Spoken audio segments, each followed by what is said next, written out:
Start this one. Guess allow? Sure. Cool. All right. Locked in. Yeah. You are listening to Within Tolerance, a podcast for machinists by machinists. I'm your host, Dylan Jackson of Proteum Machining. And this week, happy to bring back Chris Zappettini, who is here in person. Second one in person ever. Yeah, staring right into your eyes. Yeah, we planned this poorly, and the mic I have, we have to stay fairly close together, and so we are just across a table, locked in to get you guys somewhat good audio. So hopefully it doesn't suck. It's going to be beautiful, regardless. Yes.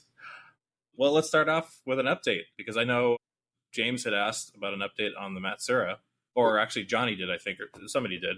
Yeah. So how's that going? It is finally running. Kind of a real pain in the ass, because it took a while to get the part. The part is expensive. This part was like twice as much as what I paid for the machine, roughly. So I paid like $6,000 for the machine, and the drawbar was like $11,000, which is like, it was a tough one to swallow. It wasn't the washers. It was actually the drawbar. And like somebody in the Discord had brought this. They either brought it up in the Discord or they DM'd me about it. And there are machines that do use Belleville washers, but this machine doesn't. It's like a coil thing. And so there's no real repairing it. Yeah. You have to replace it. So we got that going. They kind of pushed me off a little bit in terms of getting starting the service. And then the tech that they put on it was one of their like lower level techs, as proven by he didn't finish and they fired him, which was cool. So there was like about a week or so where they were like, I don't know where it left off previously. And it's like, okay. And then they finally came. It was last Friday. I was there with the tech all day, and we were pretty much in the same boat because he didn't know what was going on. And so I was just there. We were both like kind of poking around the control because he's in his 20s or something. I think he said the machine might be older than he is. But like between the two of us and like him being able to call Matsura, which also it was like right before the holiday weekend, it's kind of a nightmare, but we got it going. The biggest struggle really was resetting the spindle orientation, because on a machine that old, it comes with this little box that you plug into the spindle inverter. And then you capture the position and you do all this, like you're finagling with it. There's like a whole procedure that if you don't do it right, it just doesn't work. And you're like, the recommendation is to put the tool in, like to get it to like lock it in and then e-stop it and get the arm to come over and like basically fuck it up on purpose. But then you e-stop it so that it's in the right spot and then you capture the position that way. It is bananas. Yeah. So we got that going. That was good. That took till like 6 on Friday before the holiday. And then we had no spindle oil, spindle chiller oil at all. Awesome. Luckily, Star Metal Fluid, I hit him up on like 7 on Friday, and he came 10 a.m. Saturday, dropped off 5 gallons. No way. Yeah. So we got that going. And still didn't work. No. And I was like, what the fuck is going on here? Like, I'm still getting a spindle chiller alarm. And so I take the cover off the spindle chiller, and I think I sent you pictures of this. Like, it's broken. Like, there's a piece broken off, like a contactor broken off of the board. And I tried like putting it back on, and that wasn't working. And so I just kind of MacGyvered it with a fucking piece of wire. So, you know what's funny about that? And I didn't recognize this until you were just telling the story again. There was a machine at my last job. It was a Matsura, I think a VG800 Type 2 or something. Yeah, so basically the same machine. Yeah, basically without the pallet changer. We had some weird issues. I dug way into it. I was on the phone with there's a company that does service for those machines for like the cabinet electronics. It's really good. They'll sell you parts and stuff. I can't remember what they're called right now. But in digging into this whole thing, I come to find out that the spindle chiller was completely bypassed and hadn't been running. Like not even like out of the loop. Had not been running in probably 8 years. Wow. And then like I was telling one of the guys who always runs it, he goes, "Oh, that's probably why the spindle grows like 2 or 3 thou over the day." 2 or 3 thou. Yeah, I was like, "Oh, yeah, you didn't think to say something to anybody in 8 years about this." So yeah, that was fun. That is insane. Yeah. And so when the tech left, I was like, oh, so it's alarming out. Like, can we bypass it? He's like, I'm not going to bypass it. He's like, because I'm not like, we're not going to blow up your spindle. That's like 40 grand. It's like, yeah, that's fair. So we got that. That took like almost all day Saturday to get that going. I think I worked from like 6 a.m. to like 1 a.m. on Saturday before we like just made a block. And I will say, Fusion 360, the Yaznak post just worked perfect. No edits, no nothing. Yeah. And then that was our first test run of the true test run of the whole CalMotion setup. Nice. So got the CalMotion box on there, got that pocket TP link thing. So it's like Wi-Fi, had the drip feed. It's all running on machine power. So like we hijacked 24-volt power off of the cycle start button for the CalMotion box. And then we hijacked 24-volt power off the feed hold button for the Wi-Fi. But we put a little, I'll post some pictures of it, but like you can kind of see if you look, but we did a 24-volt to 5-volt converter in there. Oh, okay. Because it has to be. Right. So, and that, I mean, it turned out pretty clean and it works pretty well. And now it's running and we've made like a handful of parts.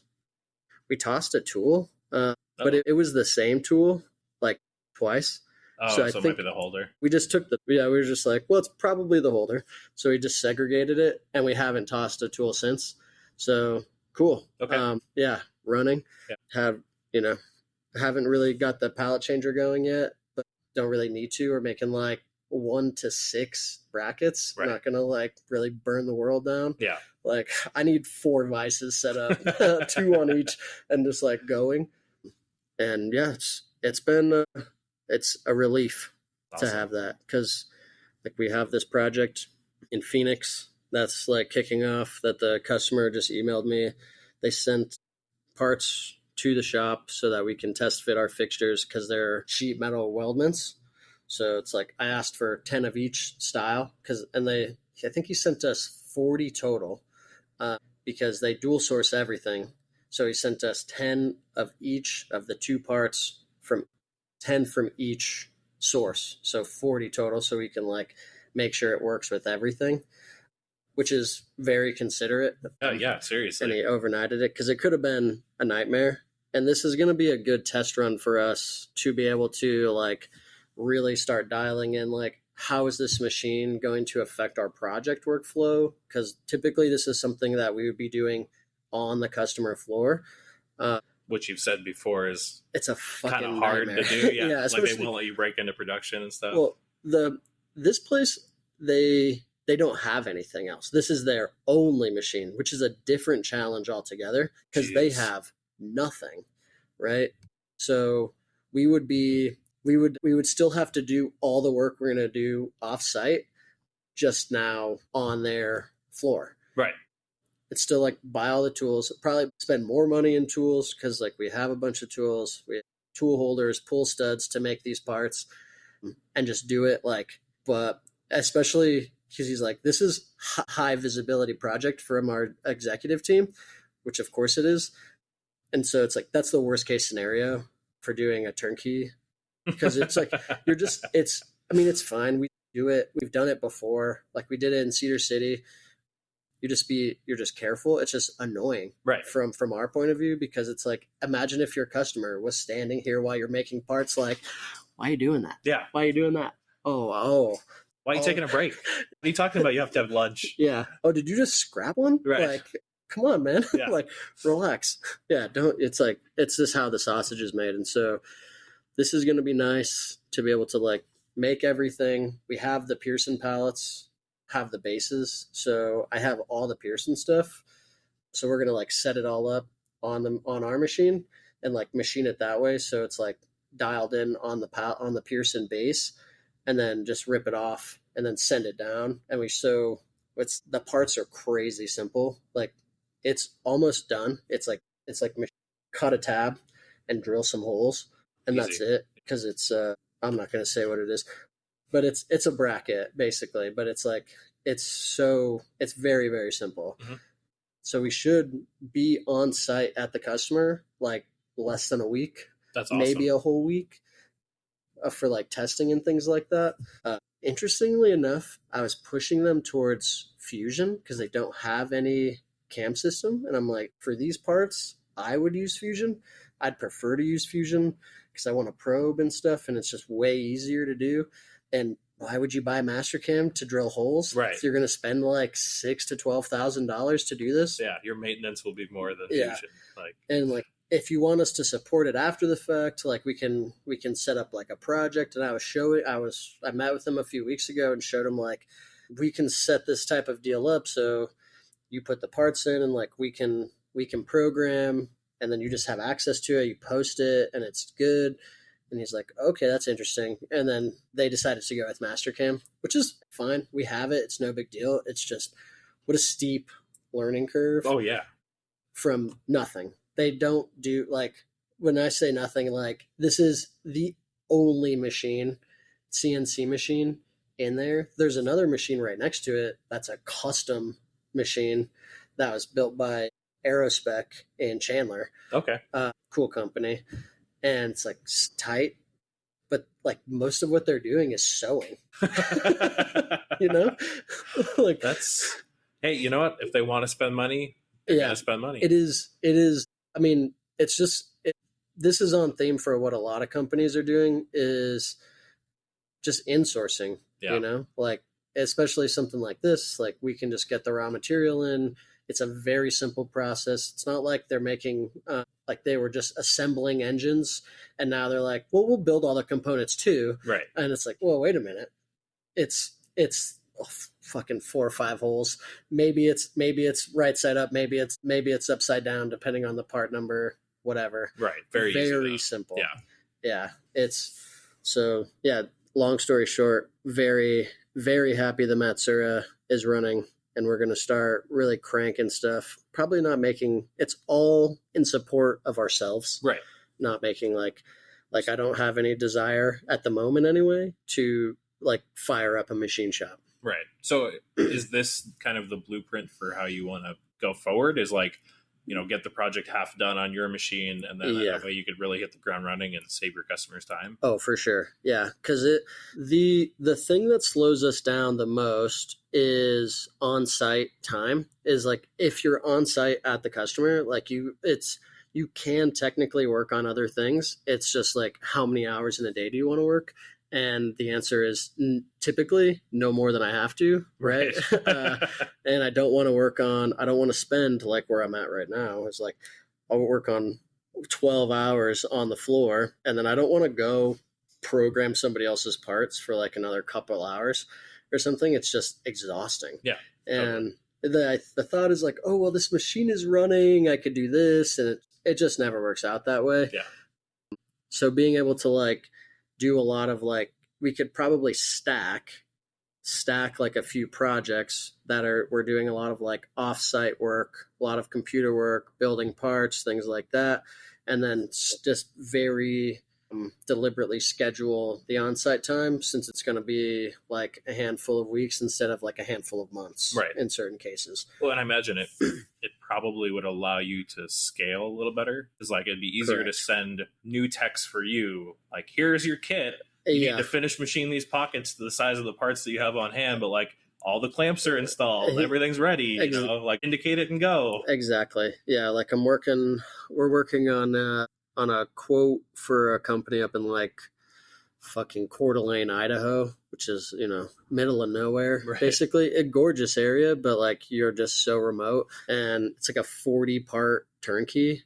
Like, it sounds worse than it is, but it's still like a ton of work. Even if you're like cranking, like you get down to like 2 hours of programming per part. Like, even when you're dialed, like you're still talking about like 2 straight weeks of just programming.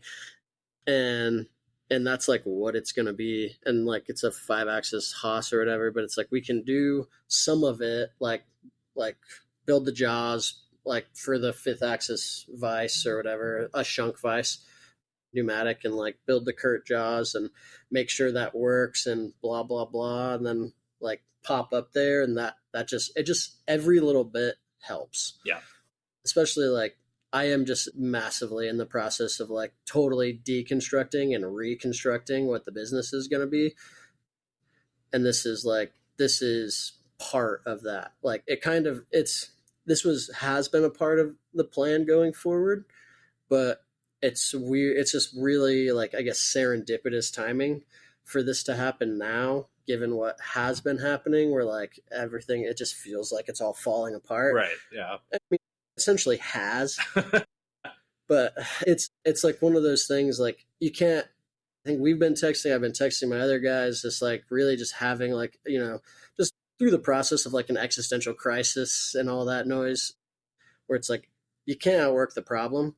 And it kind of goes back to like the pumpkin plan type of stuff, where what I'm doing isn't working. And if I continue to try and go down this path, like, I'm not going to see more success. I'm going to put in a lot more effort for essentially achieve the exact same thing over and over and over again. And so I've been just like massively scaling back. I think the last time we chatted, I was at like maybe 8 active customers, and I'm probably at like 3 or 4 right now. And one of them is wrapping up like early next week. Probably 2 of them are going to wrap up next week. And then the 3rd one I'm hoping is done. The big one that I'm on right now, hoping is over with by the end of June, and I can kind of transition into some other projects. Right. And training. I really want to focus on training. So yeah, that brings up Tom from Inspiration Metalworks asked about turning around a business and staying focused on positive stuff when things look bad. Yeah. So yeah, what's the plan for turning it around? Where are you going from here? So it's just been a lot of like, all right, these are my expenses. This is the reality of the situation right now. I can do X, Y, Z in the moment, which for me is like, I have the one main job that we're working on, which is going pretty well, I would say, other than like just a really weird, the customer's also going through some like weird financial stuff. And so I get like, they're very like legit back-to-back days of what's it going to take to finish this whole fucking thing up in 2 weeks. Like, we're talking parts that take 6 to 9 hours, like 14 different part numbers that like the whole stack takes 6 to 9 hours to run, that they want to set up on 8 machines. And they're like, well, what is it going to take to do this? And like, keep in mind, like, we have to go through, these are parts that they have been making for 6 years. Like, they have to go through Delta Fair with their customer on all of these parts. They have to go through the fair process on their end internally. They have to do all this. It's like, they go from that to the next day of like, this thing that hasn't been a problem for the 6 months we've been working on this project is now a massive problem, and we might need to start over. Like, that was Wednesday, Thursday, like 2 weeks ago. And it's like, what the fuck is going on here? Right. Yeah. But it's like, we figured that out. And like, basically the plan that we had been working towards is the plan that we're going to continue with. But it literally stopped everything for 2 straight weeks while we had to go through like a fact-finding mission to prove through like an extremely small sample size that the direction that we're going is the right way to go.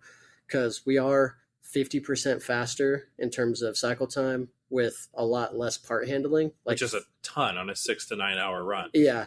And there's no manual, like we completely eliminated the manual detailing operation. Mm-hmm. So there was one machining op completely eliminated, and one manual detailing op completely eliminated. Basically go from there straight to like inspection and then to braze or whatever. And that's huge. So there's probably like, even if we are seeing fallout, we probably can see like, it would have to be like a lot of parts falling out, and which is way more than we're actually seeing. That's a whole side tangent. But like, in terms of turning the business around, it is like, okay, what are the things that I want to focus on, and what are the customers that I want to focus on, and how can I like essentially maintain, like get through my debt situation somewhat effectively while I make this transition into like changing the types of customers that I have. And that includes this, like, I'm not taking work for the sake of taking work anymore. And this happened literally yesterday, where this customer, like 3 weeks ago, we did this whole presentation with Selway to get this massive, like, it's like a 4-year ramp plan, like figured out. I think we might have talked about it on the last one. Yeah. And that kind of gives you an idea of like where this whole thing is at. Picked out the machines, how we're going to process each part. These are the numbers. These are the machines we need. This is when you need to buy the machines, blah, blah, blah. And then they went to the board and they're like, cool. They got approved for funding, but decided to go with a different machine that was completely unvetted. Awesome. It was like, wait, but it's like, guys, why are you, the parts don't even fit on that machine. The plan hinges on you listening to me. Yeah. And so, which is like, to one of the guys' point, he's like, you're a consultant, like just do. He's like, why does it matter as long as you're getting paid? And it's like, yeah, kind of. Also, like, it's confidence thing. It's like, what you're showing me is you don't have confidence in what I'm telling you, essentially, right. Which is fine. Well, and it's that, but it's also, you gave them a plan. Like, that's like me giving a customer a quote for 10 part numbers. And it's like, yeah, there's a couple like hard parts in there that I quoted okay because I had all this cake work coming along. And they're like, yeah, we don't want to give you the cake work, but you can take the really hard part that you quoted well. Yeah. And it's like, nope, that's not how it works. Yeah, and like, so, sorry. And so, I mean, the nice thing about this particular customer is they paid me for their proposal, which is different. That's great. And they paid me to like evaluate the new machine, which we found was like, we ended up going back to the original machine. And part of that board plan, the board meeting was like, they're going to use us to get this program up and running. Cool. There's a proposal, sign that, and like, let's get this thing rolling. And that was like almost a month ago or something. Right. And I haven't heard anything. Like, we finally got the machine thing worked out. We did end up going with Haas's, really, because any other machine just doesn't make sense. Like, we're talking about 30 thou true positions, you know, like they're dead easy parts. And the UMC 500 was like $170,000. And like the other machine started at like 230. And with all the options we would need would be like 250, 260, 270, somewhere in that range. And it like didn't make a lot of sense. And I hadn't heard anything. And then yesterday they reach out and they're like, so we're thinking the way that you decided to machine the parts, we don't want to do that anymore. We want to evaluate another way of doing the parts. And it's like, okay. And it's like, but we don't want to sign the retainer until after this. And we'll pay you for your time and do this. And I was like, guys, like, I'm not going to do it. Like, you're telling me you want to use me, that you like what we're doing, that quote unquote need us and on the team or whatever, but you don't like basically anything we've done for you, and you won't commit to the project with us, but you want to pay us to like rework the plan, and you just hired a programmer. And it's like, I'm not getting really good vibes from this. Your actions are different than your words. And he's like, well, that's not really the case. And it's like, I'll tell you right now, like, can it be done? I'll give you the short version, which was like, and this is what I told him, was like, answer is yes, it can be done. But like, I'm not doing more work. Like, I'm cutting all of my hourly work in favor of projects and training and like daily stuff. It's like, I'm not doing, like, if you want to do this, like, we're going to do it. But if not, like, I don't, like, what you're essentially doing is like, I've been through this before. Oh, and then, right. And you're going to like nickel and dime me to death. Yeah. And like, we didn't like plan B. So can you make plan C? This? And they're like, well, it's not going to be like that. It's like, you're saying that, but that's exactly what's happening.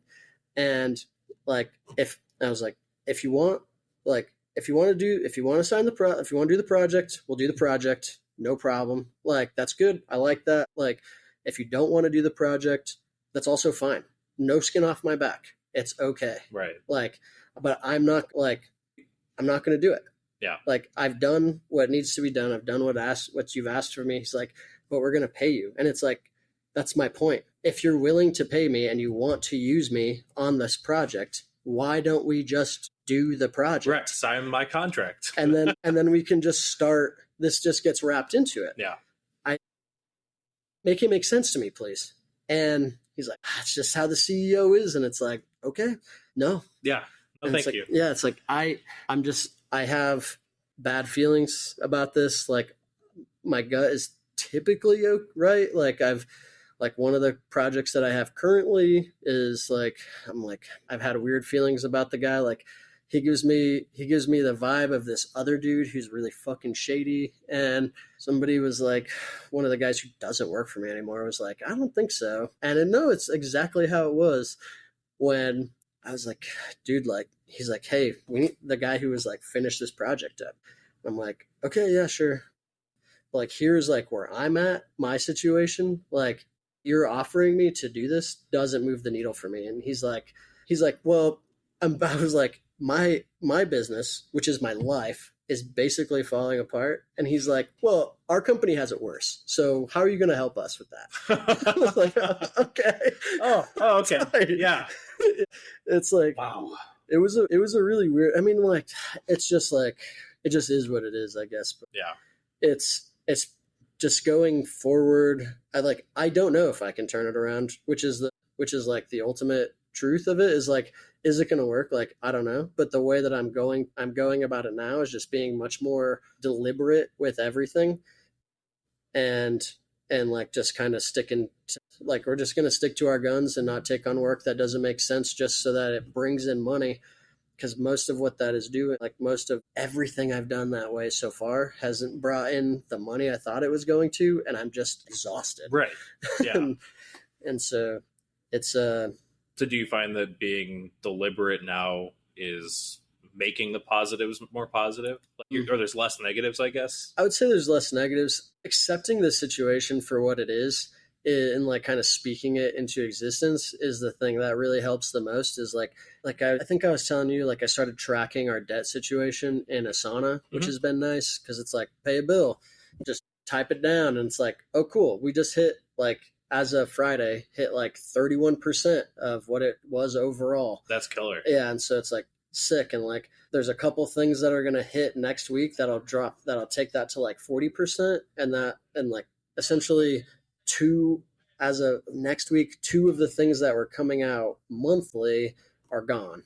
So that was like almost $7,000 a month that are just like taken care of that we don't see anymore. And that's good. And then in 6 weeks, one of the things that's like hitting us weekly, because I made a dumb decision, is gone. And that's another $7,000 a month. So you're doing like $14,000 a month in like loans and shit. That's killer. And so we get through that. And then it's like, kind of, I don't want to say it's easy because we still owe people money. Right. But I've talked to those people, and like, as much as most everybody gets it to a certain extent, it's like, I have been paying. Obviously I still owe them, but I tell this to people all the time. It's communication is like the key to business, essentially, more than anything. 100%. If you just like, it's like, oh, what do I do about this? And what do I do about that? It's like, fucking pick up the phone and call your customer. Like, almost everything. Like when I was the director of engineering at fucking South Bay Solutions, they would deliberate. Oh, what if we do this and what if we do that and blah, blah, blah. And you're late and late and late.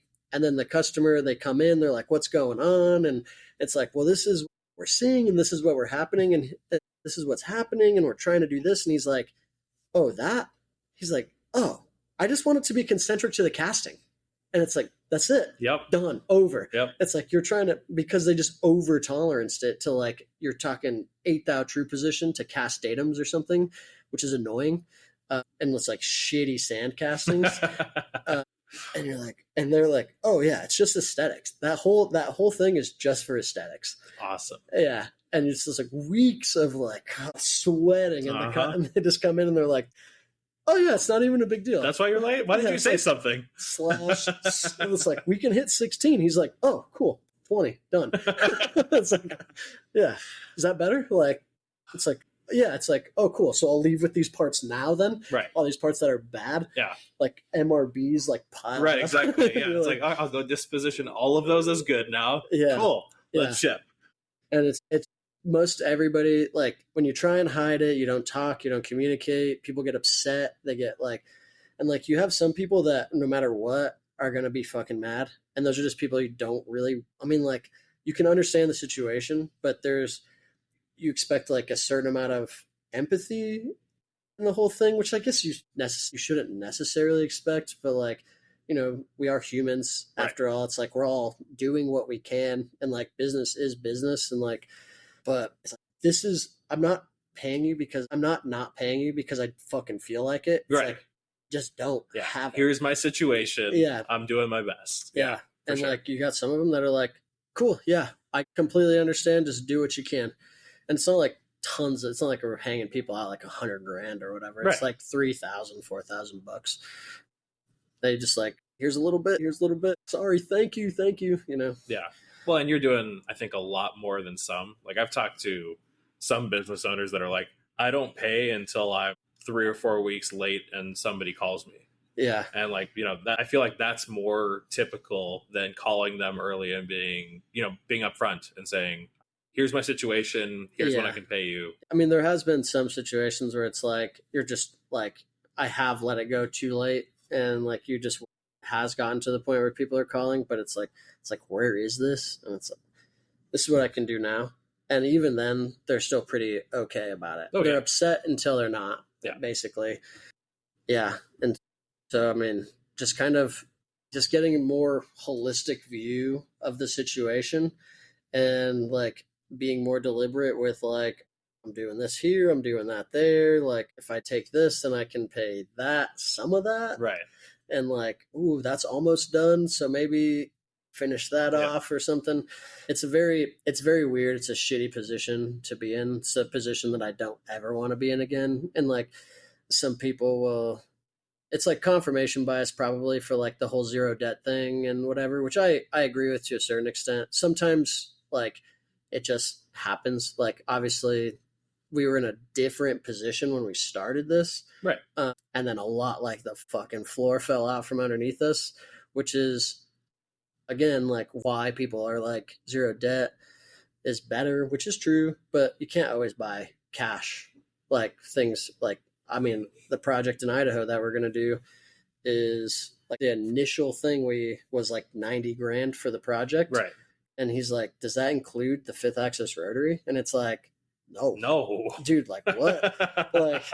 like, and so, you know, it's like you go back and it's like I can work by me and the dealer, like we work something out, like we can both come down a little bit. And he's like, well, I just don't want to spend the cash right now. And it's like, sure. I mean, you can, like, the guy's got a shitload of money. It's like, you could finance this whole thing and then pay it off when you need to. Like, especially if this project is as important as you need it to, it's like, what do you do? Do you spend the money and like take the risk to advance the business, or do you just hold off?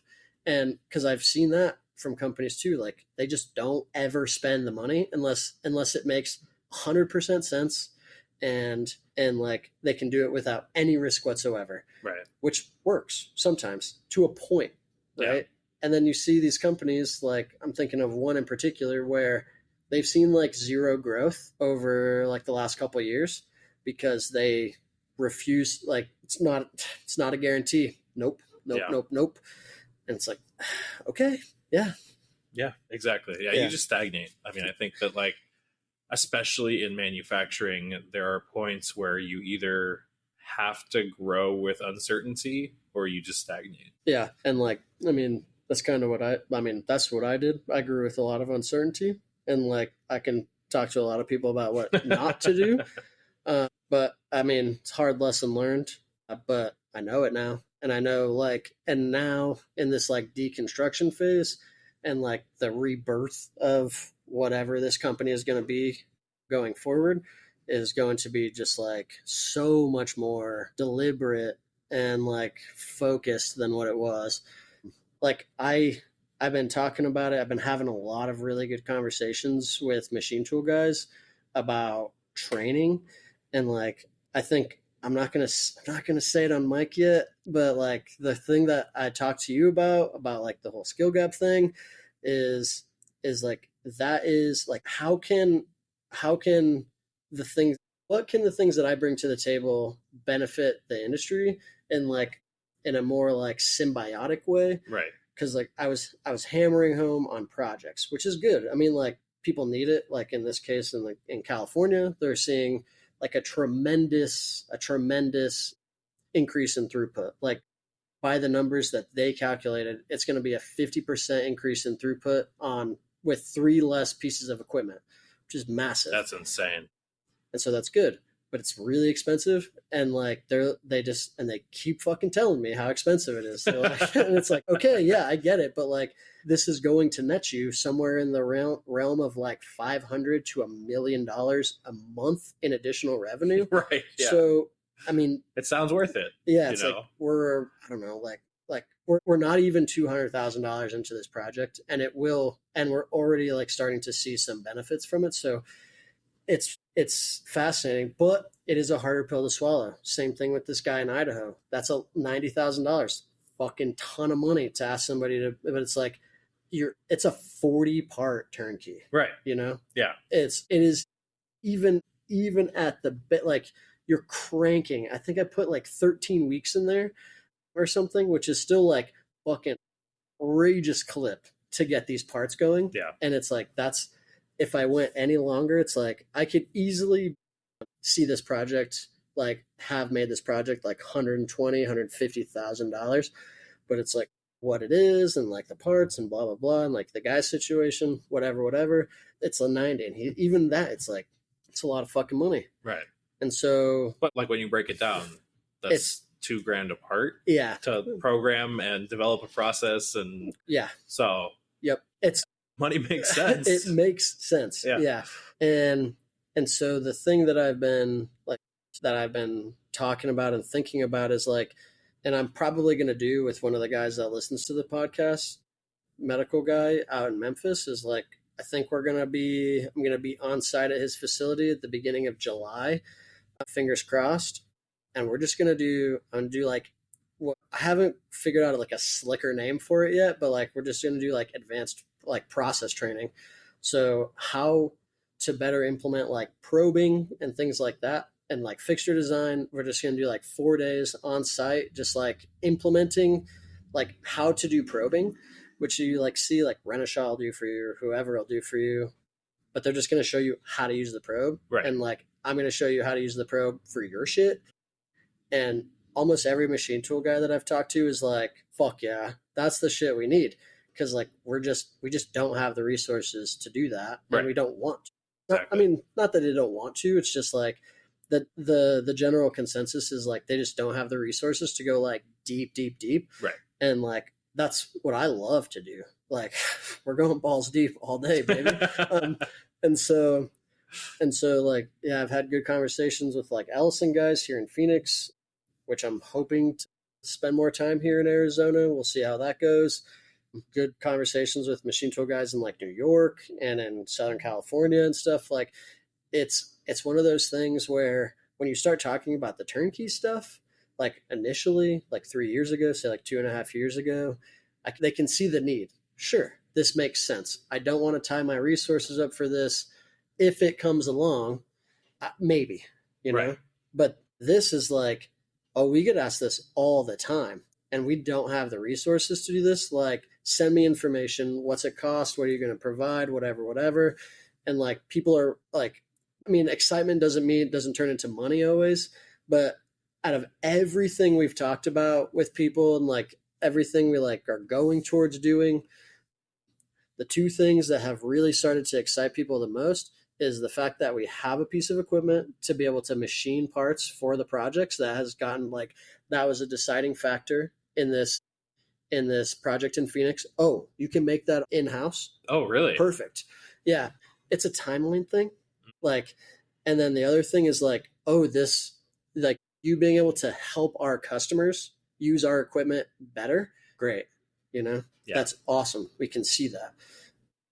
And it's like, and I'm jacked up about it, even though like, and I'm in this zone where it's like, still like have to focus on what's in front of me right now. I can't lose sight of the projects that I have to focus on something that I don't have yet. So it's like I need to wrap up a couple more things before I can like really dive into that. Yeah. But this whole thing in Tennessee, which I'm hoping goes, I like me and this guy, we text all the time, and like he's excited about it. We talked on the phone the other day for like a fucking hour about probing and whatever he's doing and whatever. And it's like, yeah, it seems like this is going to go. Yeah. And it probably has like some real legs, which might just lead to like a total, like, and then aside from that is like, I'm just going to, at some point, I'm going to get my name off of the company and just like go with like a word or something. I know we talked about that. Yeah, like Protium or whatever, Like don't choose something people can't pronounce. Yeah, just something simple. Yeah. Oh my goodness. Protium doesn't work?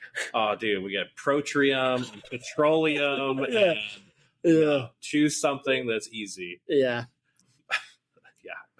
Yeah. But no, it's been a lot. There's been a lot of, I just kind of fucking ranted for like 30 minutes, but I think you needed it. Yeah. No, that's great. It's really good to hear.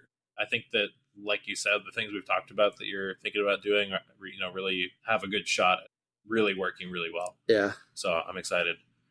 I also fired a customer and we turned down some work. Yeah, we talked about it. I didn't share it on the show. So last time we talked, I think I had talked about how the only customer that Brad and I agreed with was this driller that used to work next to us, and how every time he walked in, we're like, oh, great. What is he bringing us now? Yeah. And I think I told you that he brought this stupid part. It's part of his drill. It needed fixing. The bushings had worn out because this thing just shakes everything to pieces because it's a drill. Yeah.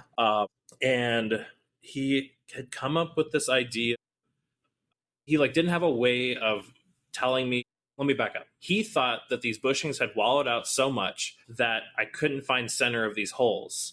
And so he wanted to weld caps on them and then mark them with a center punch and have me use those as my origins to put in the new bushings, which are just upsized ODs on these bushings. Okay. And I said, sure, whatever. I guess that's how we did it the first time. Brad was the one who did it last time. I had to do it this time. I get it from him with the center marks. I measure them. They're like 60 thou different in one direction and 30 thou off in the other direction. I go, well, that ain't going to work. So I just picked an average between the two and then used datums that I established. I flat sanded two faces on this part and indicated it in and whatever, and started going down off of this new thing. And I get below the weld cap and I can see the hole from the last one. And I'm like 60 thou off and in one direction off of the old hole. And I'm like, this isn't even going to clean up. The new bushing is going to be a 3/4 press because it's so far off. And so I call him, and I told you, it was like a struggle to get him down here. He was like, well, I don't know what I'm going to see when I get down there. I'm like, it's your part. You need to come tell me what you want to do. You need to see this and you need to tell me what you want to do. Yeah. And he comes down and argues with me. And I keep telling him, I don't know why we aren't just finding center. Let me find center off of the old bore and just do that from both sides. I'll measure it once the first one's done and then flip it over and then probe and do it off of the same datums. Yeah. And he goes, well, I don't know. It might work, might not. This is what we're going to do. Making the decision. You've left it up to me, I guess. I'm going to do it. Oh, and then on top of it, I had told him that the old bushings ran within brass. This was really funny. Bushings, I guess. Or when he brought them to us, both Brad and I had seen these brass bushings that the old bushings had actually been in. And we both realized, well, it's just probably the brass that was wallowed out, not the steel that these bushings were in. It doesn't make any sense. And I told him that while he was here, and he's fighting with me. He's like, nah, there's no brass. How'd I weld them? I said, you fucking tell me. Yeah, I was like, I don't know. Where did they go? He kept asking me, what did you do with them? And I said, there was weld over this. I didn't touch them. They were in there. And the first side that I had open when he was here, there was no brass bushing. So I assumed he had taken them out. Do the first one, came out great, super straight and parallel to the faces that I indicated in. Flip it over, start cutting, and I stop it after it breaks through the weld cap. and go, Brad, come here, look at this. And there's brass bushing of the entire thing. And I'm seeing brass chips come out of this thing in addition to steel.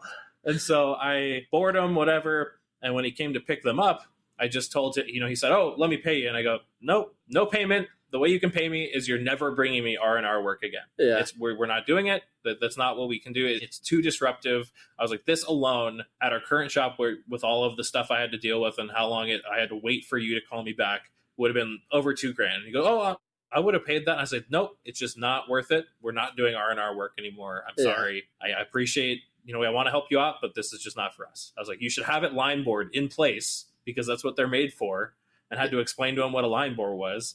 And then, but anyway, and then he texted me the next night and goes, "Oh, because while he was here, he kept saying, well, you did it perfect the first time. You did it perfect the first time. They were virgin plates the first time we did them. So of course we bored them correctly because there was no weld spatter all over them and dings and all this stuff. And we were just boring holes. B, I think there's just a lot more slop in his thing, but I kept telling him, I think we were just lucky. I think it just happened to work out like this." Yeah. And then he texts me and goes, "Well, you must have gotten lucky twice because they fit perfectly the second time." And I was like, "Cool. Nice. That's it." And then he came by the other day just to tell me again, "Yeah, it worked perfectly." I was like, "Tight. Cool. Yeah. Thanks. Yeah. See you later." You got some billet stuff or? Yeah.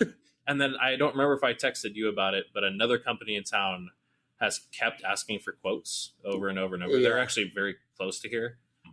And every time they beat me up on price, or they just don't.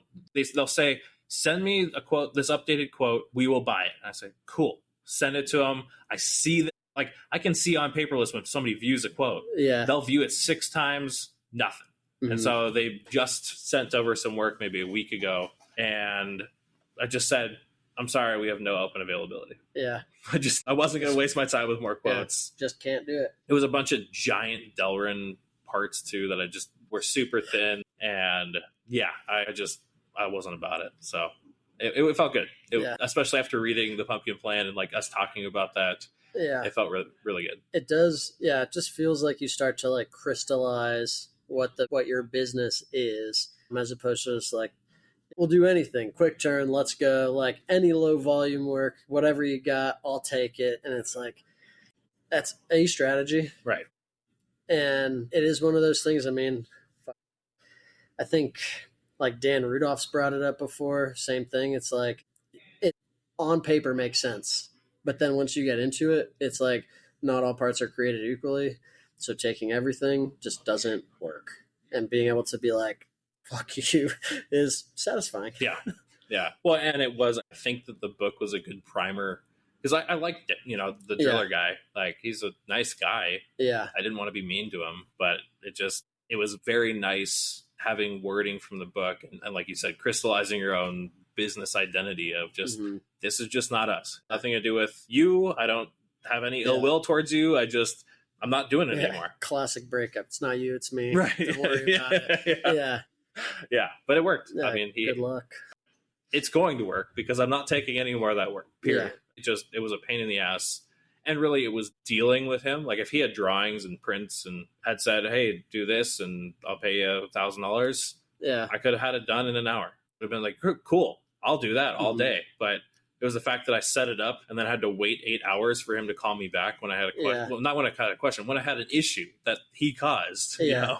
Which is one of those serendipitous situations where had it gone smoothly, you probably would continue to take on this work, when really it's oh, no. It going poorly, as shitty as it was, this really is able to very similar situation that I'm in, where it's it just opens your eyes to oh yeah, fuck this. Yeah. No thanks. No, we're done. Yeah. Sorry. Even if you're doing it well, I don't want it. I don't want to do it. Let's see. Questions. Wannabe machinist. Favorite cutting tools? That's an interesting question. I'm really partial to for roughing and aluminum. I really like the IMCO AP Power Paths. I really enjoy that they have 4:1 aspect ratio. That's nice. So 3/4 by 3, 5 flute. They're deep flutes. They got chip breakers on them. We I've posted about it before, where we just fucking rip.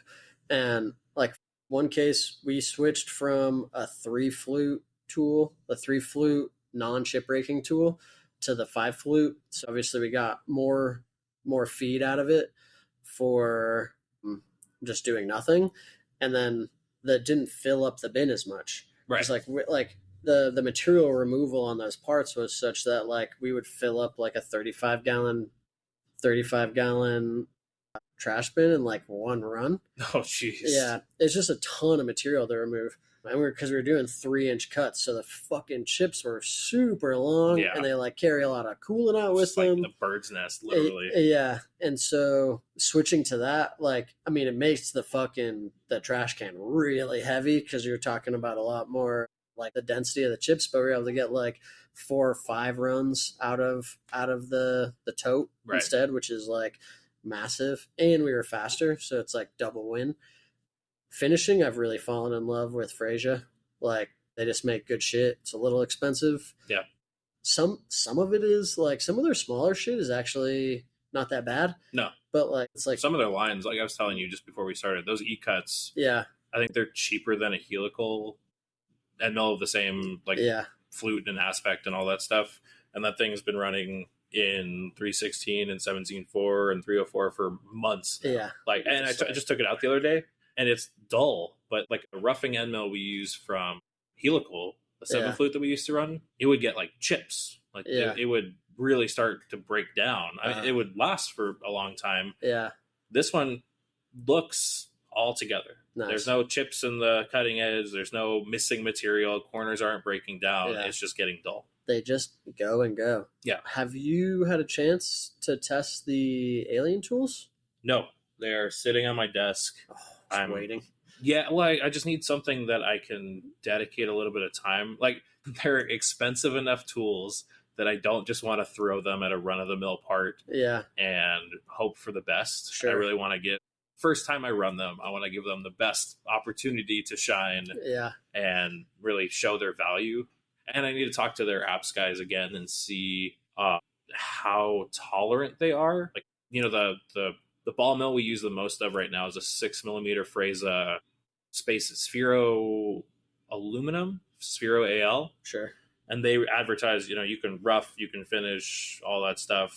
I don't know if I can do that with these because they're the diamond coating. So we need to talk to Travis more about it. Yeah, that's a good point, because like if you rough, you might like just break those fuckers down really quickly. Or they could be totally fine. I really just don't know, and I didn't think to ask when I was there more about it, and I need to. So yeah, you were in awe.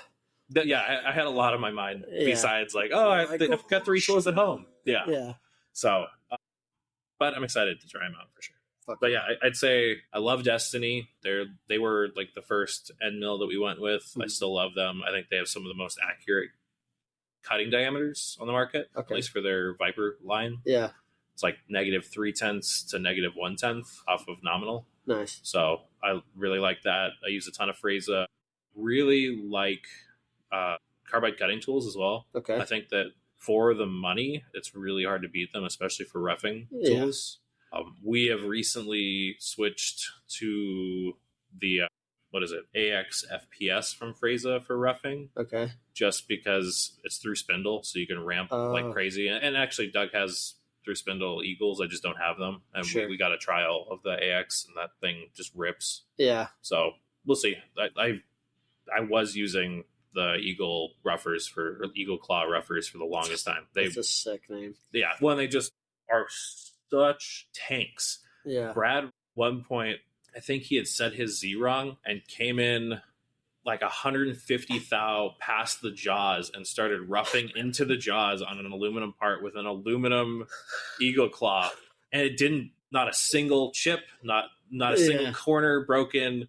At like 100 something inches a minute into whatever hardened steel Carb Smart uses for their jaws. Yeah, well, that's always how it works. If you don't try it, if you're not trying to do it, it'll work every time. Yeah, but if you were trying, it'd break immediately. Oh, for sure. Yeah, you're like, I think this will work, and then it's just like grenades. But yeah, I think that those kind of cover it. You know, I think our chamfer mills come from Scientific Cutting Tools. Okay, because they have the only non-coated 5-flute tipped chamfer mill I could find. Okay. Helical makes 5-flute chamfers that are tipped, but all of them are coated for steel. Gotcha. And when I asked them about making an uncoated one, they wanted to charge me like $200 a tool, and I had to order 5 or something. They make them custom. Yeah. I was like, fucking just don't put them in the coating of it. They're like, well, you see, the thing about it is, yeah. So yeah, Scientific Cutting Tools makes that one. They are great. I think they pretty much covers most of our tools. I think everything. My 3/8 rougher, 3/8 finisher are both Freza, and then everything from 1/4 inch down to 1/8 or down to 16th is Destiny right now. Tight. And then yeah, it pretty much covers everything. Sick. Yeah. Good stuff. Let's see. What else do we had? Oh, Servant Solutions. They wanted us to talk mill turns. So that's all you, because I don't know anything. And there's no additional context to that at all. I know it's just mill turns. Just mill turns and sci-fi. Yeah. So let's cover the sci-fi first. Sure. That's a much better one. So that kind of came up because I posted about another podcast that I do with my buddy, or what's his podcast that I'm on occasionally for Ready Player One, where he really likes that book, and I used to really like that book, and then I fucking hated it on this. So like that episode's about to drop. So if you want to hear me like absolutely like we just kind of roast this thing for an hour and a half or something, it was good. It's fun. And then we were talking about like Andy Weir, The Martian, Artemis, Project Hail Mary, and like Martian I liked. Artemis is kind of I didn't like that book that much. It's okay, but it's not great. And Project Hail Mary I really, really liked. Okay. And we started talking about, I don't know, some other bullshit like Brandon Sanderson, which is more like fantasy. That's fantasy, right? Yeah, than science fiction. Is that Wheel of Time, or is that Mistborn or something? Both. Oh, okay. So I forget who started Wheel of Time, but Brandon Sanderson finished it. Okay. Because the guy died. And I think he wrote Mistborn first, it's great. And then after he finished that and the guy died, the dude's wife was like, I want you to finish Wheel of Time. No so pressure. He did that. Yeah. And I mean, like, the guy just like, he is a phenomenal writer. It's great. Like, Mistborn's good. Stormlight Archive's great. Like, the Mistborn 1 and 2, which is bonkers. And they're all kind of like in the same like universe or whatever. It's expansive, like hundreds of hours of like listening. Like I think the last Stormlight Archive book is like 56 hours. Jeez. But it's so good. Like I think the first one's like 40 something, and they just get bigger and bigger. And he's just very prolific. I think he's kind of the reason why I think a lot of my taste has changed. It's just like he's such a good writer. When I like would go back and like revisit stuff, it's like, oh, this is bad. Like this is it's not well written. The story kind of sucks. It's like very cringy. Like were you getting like with Ready Player One and like hyper specific descriptions about things that don't matter and like things that matter that end up with like zero description whatsoever? Like, what are we fucking doing here, man? Like this is insane. But yeah, so we kind of chatted back and forth about sci-fi books, and I like gave him like what I would probably like the order that I would read the Brandon Sanderson, the Cosmere stuff, which is like Elantris, Mistborn 1, Stormlight Archive, and then Mistborn 2. Like that's a fucking project. Like it sounds like it. You have to be ready to do that. The Mistborn 1 is pretty like those books are pretty small. Like, I think the longest one's like 13 hours or something to listen to. Oh, that's not too bad. So it's not crazy. Yeah. But yeah. And then mill turns. It's a big fucking topic. Yeah, seriously. I mean, I'm very partial to them. That's what I was doing. That's like how I ended my career at Methods, was doing Nakamura stuff. I don't think they're as scary as people make them out to be, but like lathes are scary. They're scarier than mills for like obvious reasons. Yeah, just like, kinetic energy. Yeah, exactly. Like I remember having this conversation with one of my bosses at Methods. Is like they're scared. There's just so much more energy in that cut, and he's like, "You think so?" It's like I fucking know it. Yeah, no, like, just math says so. Yeah, like you're moving everything. Yeah. Like, oh, it's not like you're fucking spinning the whole vise, on the table. It's like milling is, for the most part, if you're like the crashes can be pretty brutal if you like really mess up, like you mess up a Z, you smash the spindle into something. But for the most part, like if your Z's good, the worst that's going to happen is like what you'll toss apart, which it can be scary, but like it's not nearly as scary as when you're spinning at like 2000, like spinning a 2-inch bar at like 2000 RPM, and you're cutting like, like 15, 20 thou per rev, and you're just fucking at like 100 thou depth of cut, and it goes past what you thought it was going to, or like one of the worst crashes that I ever had was like I had my Z set wrong on the lathe, and so instead of pre-positioning in front, it positioned at the jaws, and so I sent the fucking turret into the and like everything skewed. Of course. And like you can toss apart, you can break a tool, spindle's probably going to be okay. Your vise might be tweaked depending on like how big of a piece of material you're cutting, but for the most part, everything's going to be fine. You don't really need to like check that much stuff unless you like pile up and like really like wreck your spindle. So that's all prefacing like why I think like people perceive the Milturn stuff as scary. Right. Also, there's just a lot of shit going on when you start to get into like multi-turrets, multi-spindles. It's like this thing is going here, it's going there, right. And they're doing it at the same time. On the main, you got a lower turret turning on the side. Like, I'm fucking, or you get into like 3 turrets, like I'm pinching over here while this one's over there, and you're like, oh my god. But it's like, if you think about it, you're like, it's the analogy I like to use a lot is cars, because most everybody that does this is like somewhat into cars a little bit, like, or they've worked on their car, right? And it's like if you pop the hood, like on your MR2, there's a like where there's no like covers or anything, it's just a lot of shit going on, and it's like you look at it, if you look at it as one thing, it's like Jesus fucking Christ, how am I going to work on this? But it's a system integration problem where, I have my cooling circuit, I have this circuit, whatever. And like, so when you start to break it down into like pieces, it's like, it's a lot more manageable, and then how those things come together. And that's how I like to look at Milturn stuff, especially like multi-turret, multi-spindle stuff is, yes, it can do all of these things, but you don't start with that, right? It's like, what is the first thing I need to do? I need to rough my part on the main spindle. That's this one tool doing this. Right. It's a turning operation. Yeah. Like, okay, done. Cool. Okay. I finished this whole side. I need lower turret for this. I need that. And you just prove it out bit by bit. Then you put it all together, like, okay, here's how I need to dance. And you like kind of learn the intricacies of weight codes and things like that. I would always caution like more weight codes as opposed to less.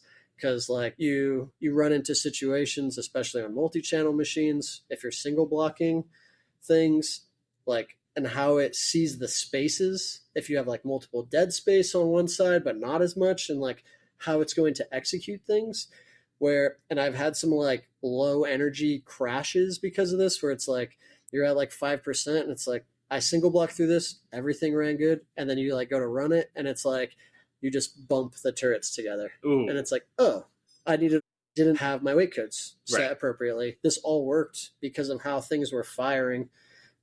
But it's all like it's just like you do here. You just have to be careful and mindful. Right. And so you get a little bit there, you get a little bit there.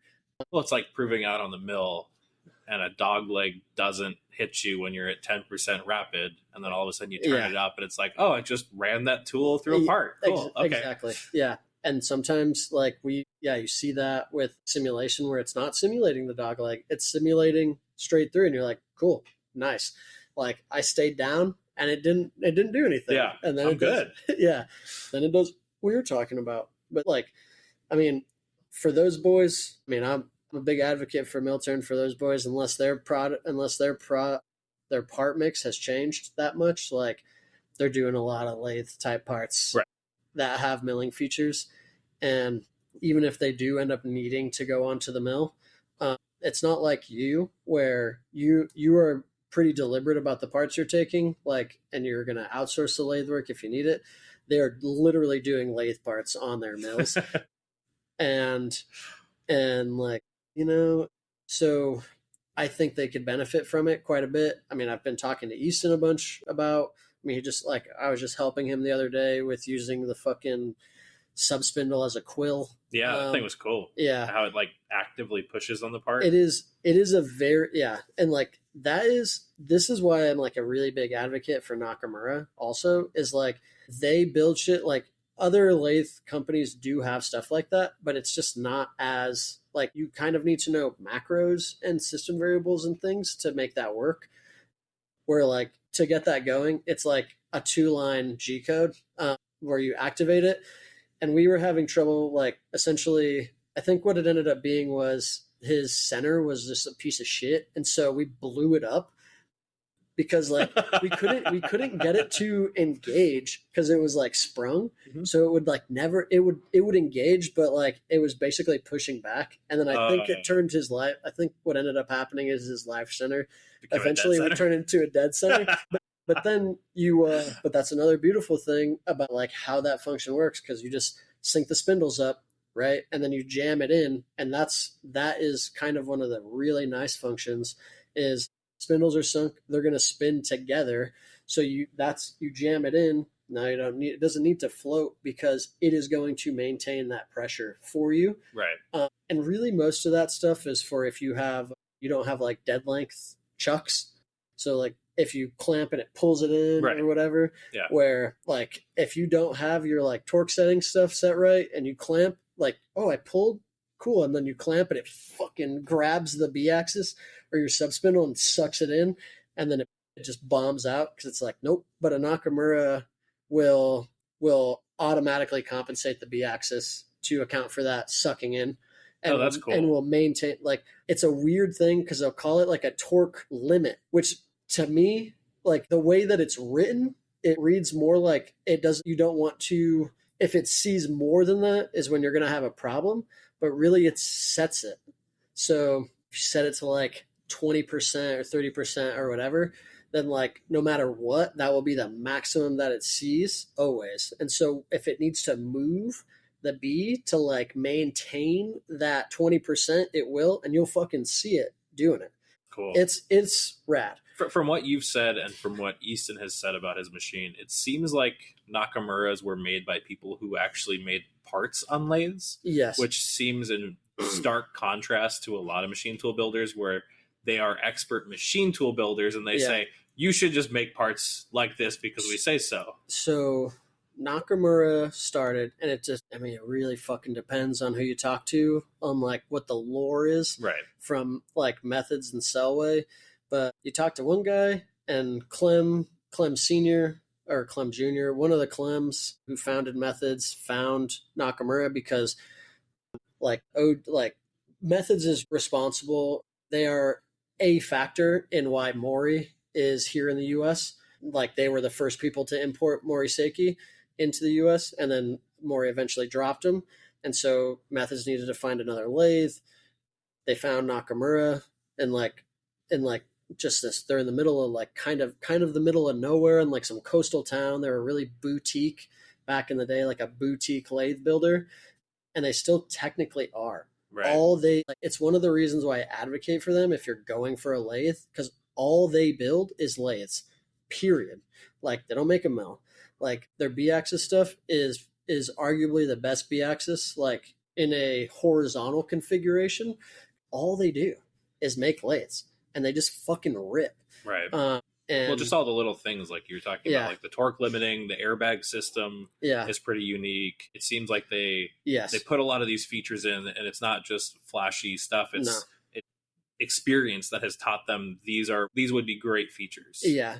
Like they have a really cool feature called jump programming, which makes it really easy to with G codes, and it becomes very effective on dual spindle, dual turret machines where you're bouncing around a lot, and like you have set runs, because like you essentially through jump programming can hit cycle start, and it will feed in the material, like call the bar feed or whatever, cut the main spindle, only the main spindle, and it's running everything, but it's jumping over the shit you don't want to run because it sees that the sub spindle is open, and because the sub spindle is open, I'm not going there, right? Oh, cool. And then it hits the section where it's like, okay, I need to transfer now. Cool, I'm transferring. Now I see both spindles are closed and I don't need the bar feeder, so then I'm going to cut everything, right? And then it's like, okay, I've reached my part run, so I don't need to, like, when the main is done, because I've hit my limit, I'm just going to cut the sub, done. And it's all through G code. Like, you don't, and like, it takes a little bit to get going, and that's, I think this is a problem that like Methods has, and like with training, is because like I've trained people to do this, but like sometimes they don't do a great job of doing this because they don't understand it themselves, because it is very, very specific to the process, right, and the customer and everything, and you can only go so deep. But it is like such a phenomenal feature, and that feature that we're talking about is like the most recent iteration of it. The previous iteration, which you can still use, it's still there, allows you to like make programmatic decisions based on any signal that's happening in the ladder. So you can, like, it's like G471. You could look at any register in the ladder and jump in the program to do anything, right? Which is that's sick. Insane. Yeah. So we did like the best use of this. One of the better uses of it was on this. I've talked about this on the podcast and to other people, as like big Nakamura robot project, oil and gas thing. Mm-hmm. And what we found was, like, so we had it integrated in, we had the jump programming all good to go for the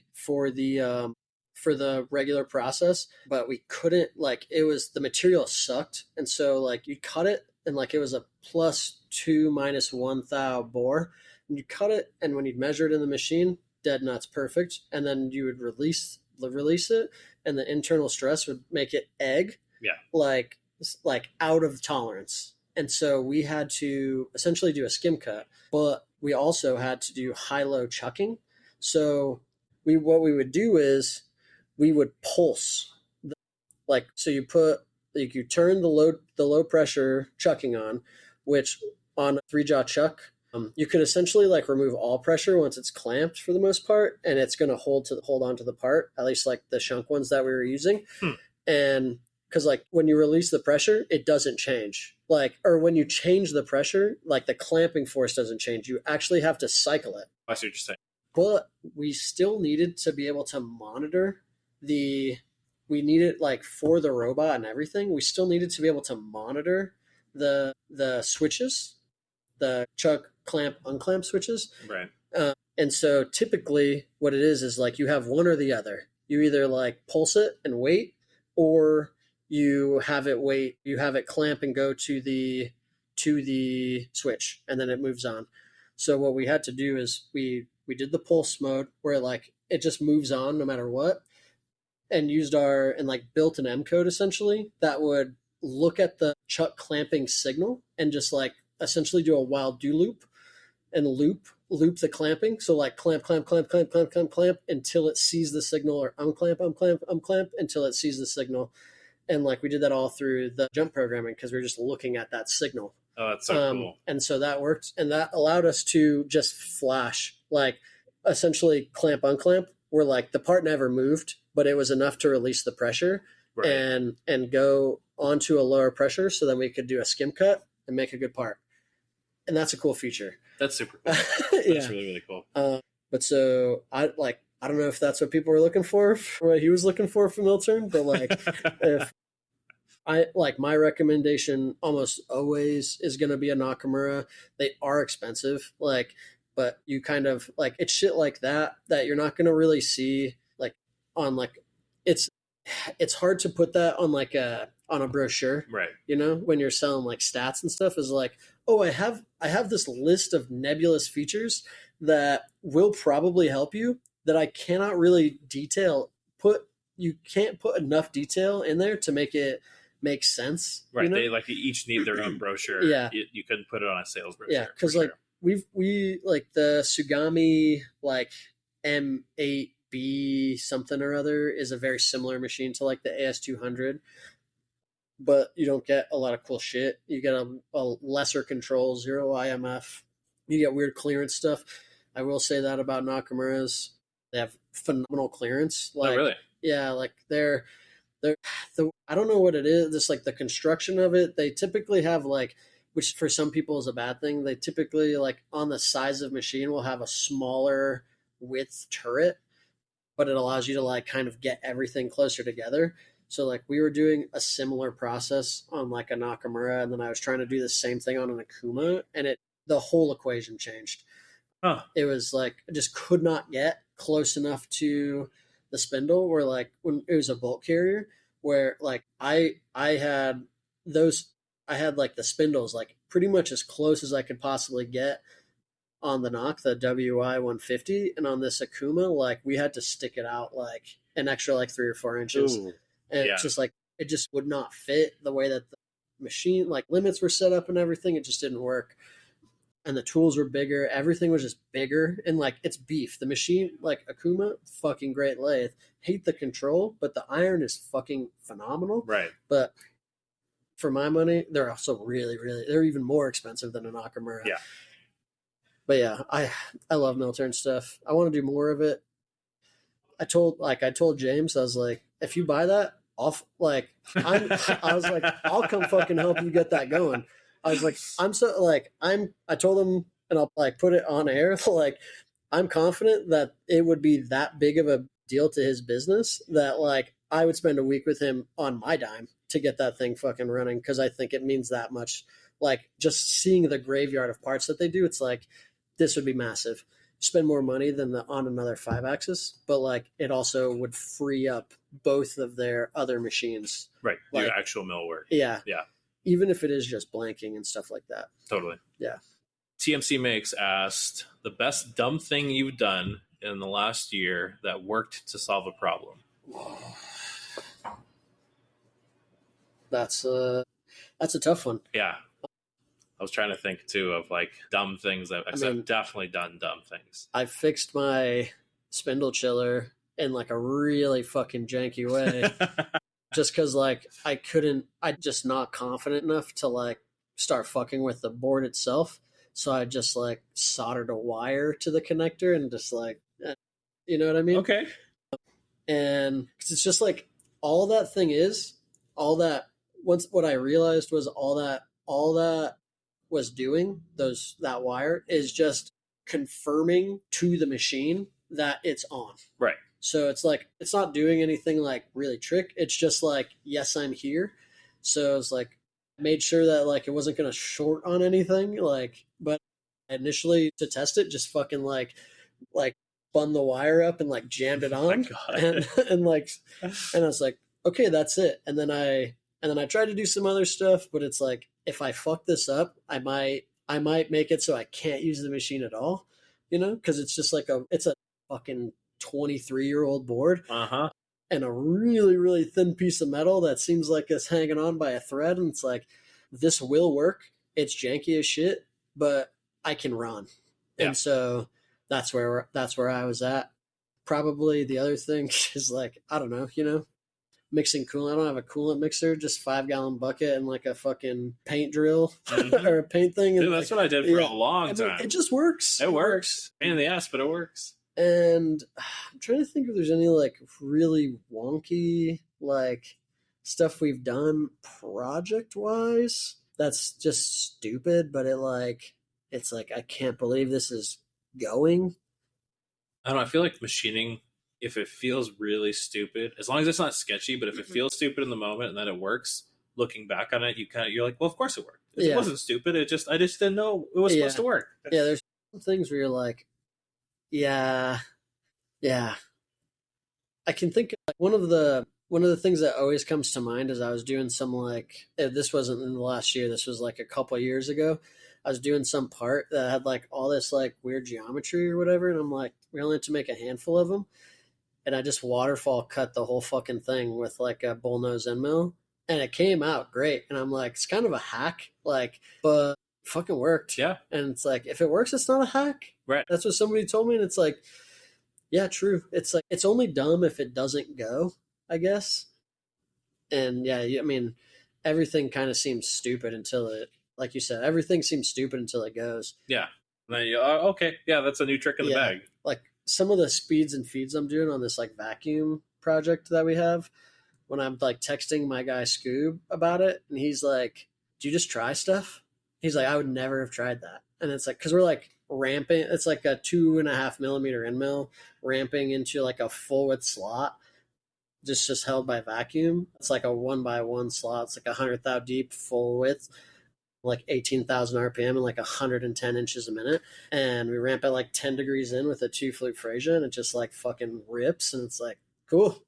It's like, wow. Yeah, I know you told me speeds and feeds, and I was blown away. Yeah, it's like, they work. Yeah. And then the interesting thing is, though, on another machine that is like so fucking fun. I sent it to one of the guys I talked about, like Weston. It's like the machine's taken on another machine with like brand new coolant. It's so fucking foamy. It's like a bubble bath. Oh. And my tools don't run. Really? Yeah, because you're basically shooting air. Right.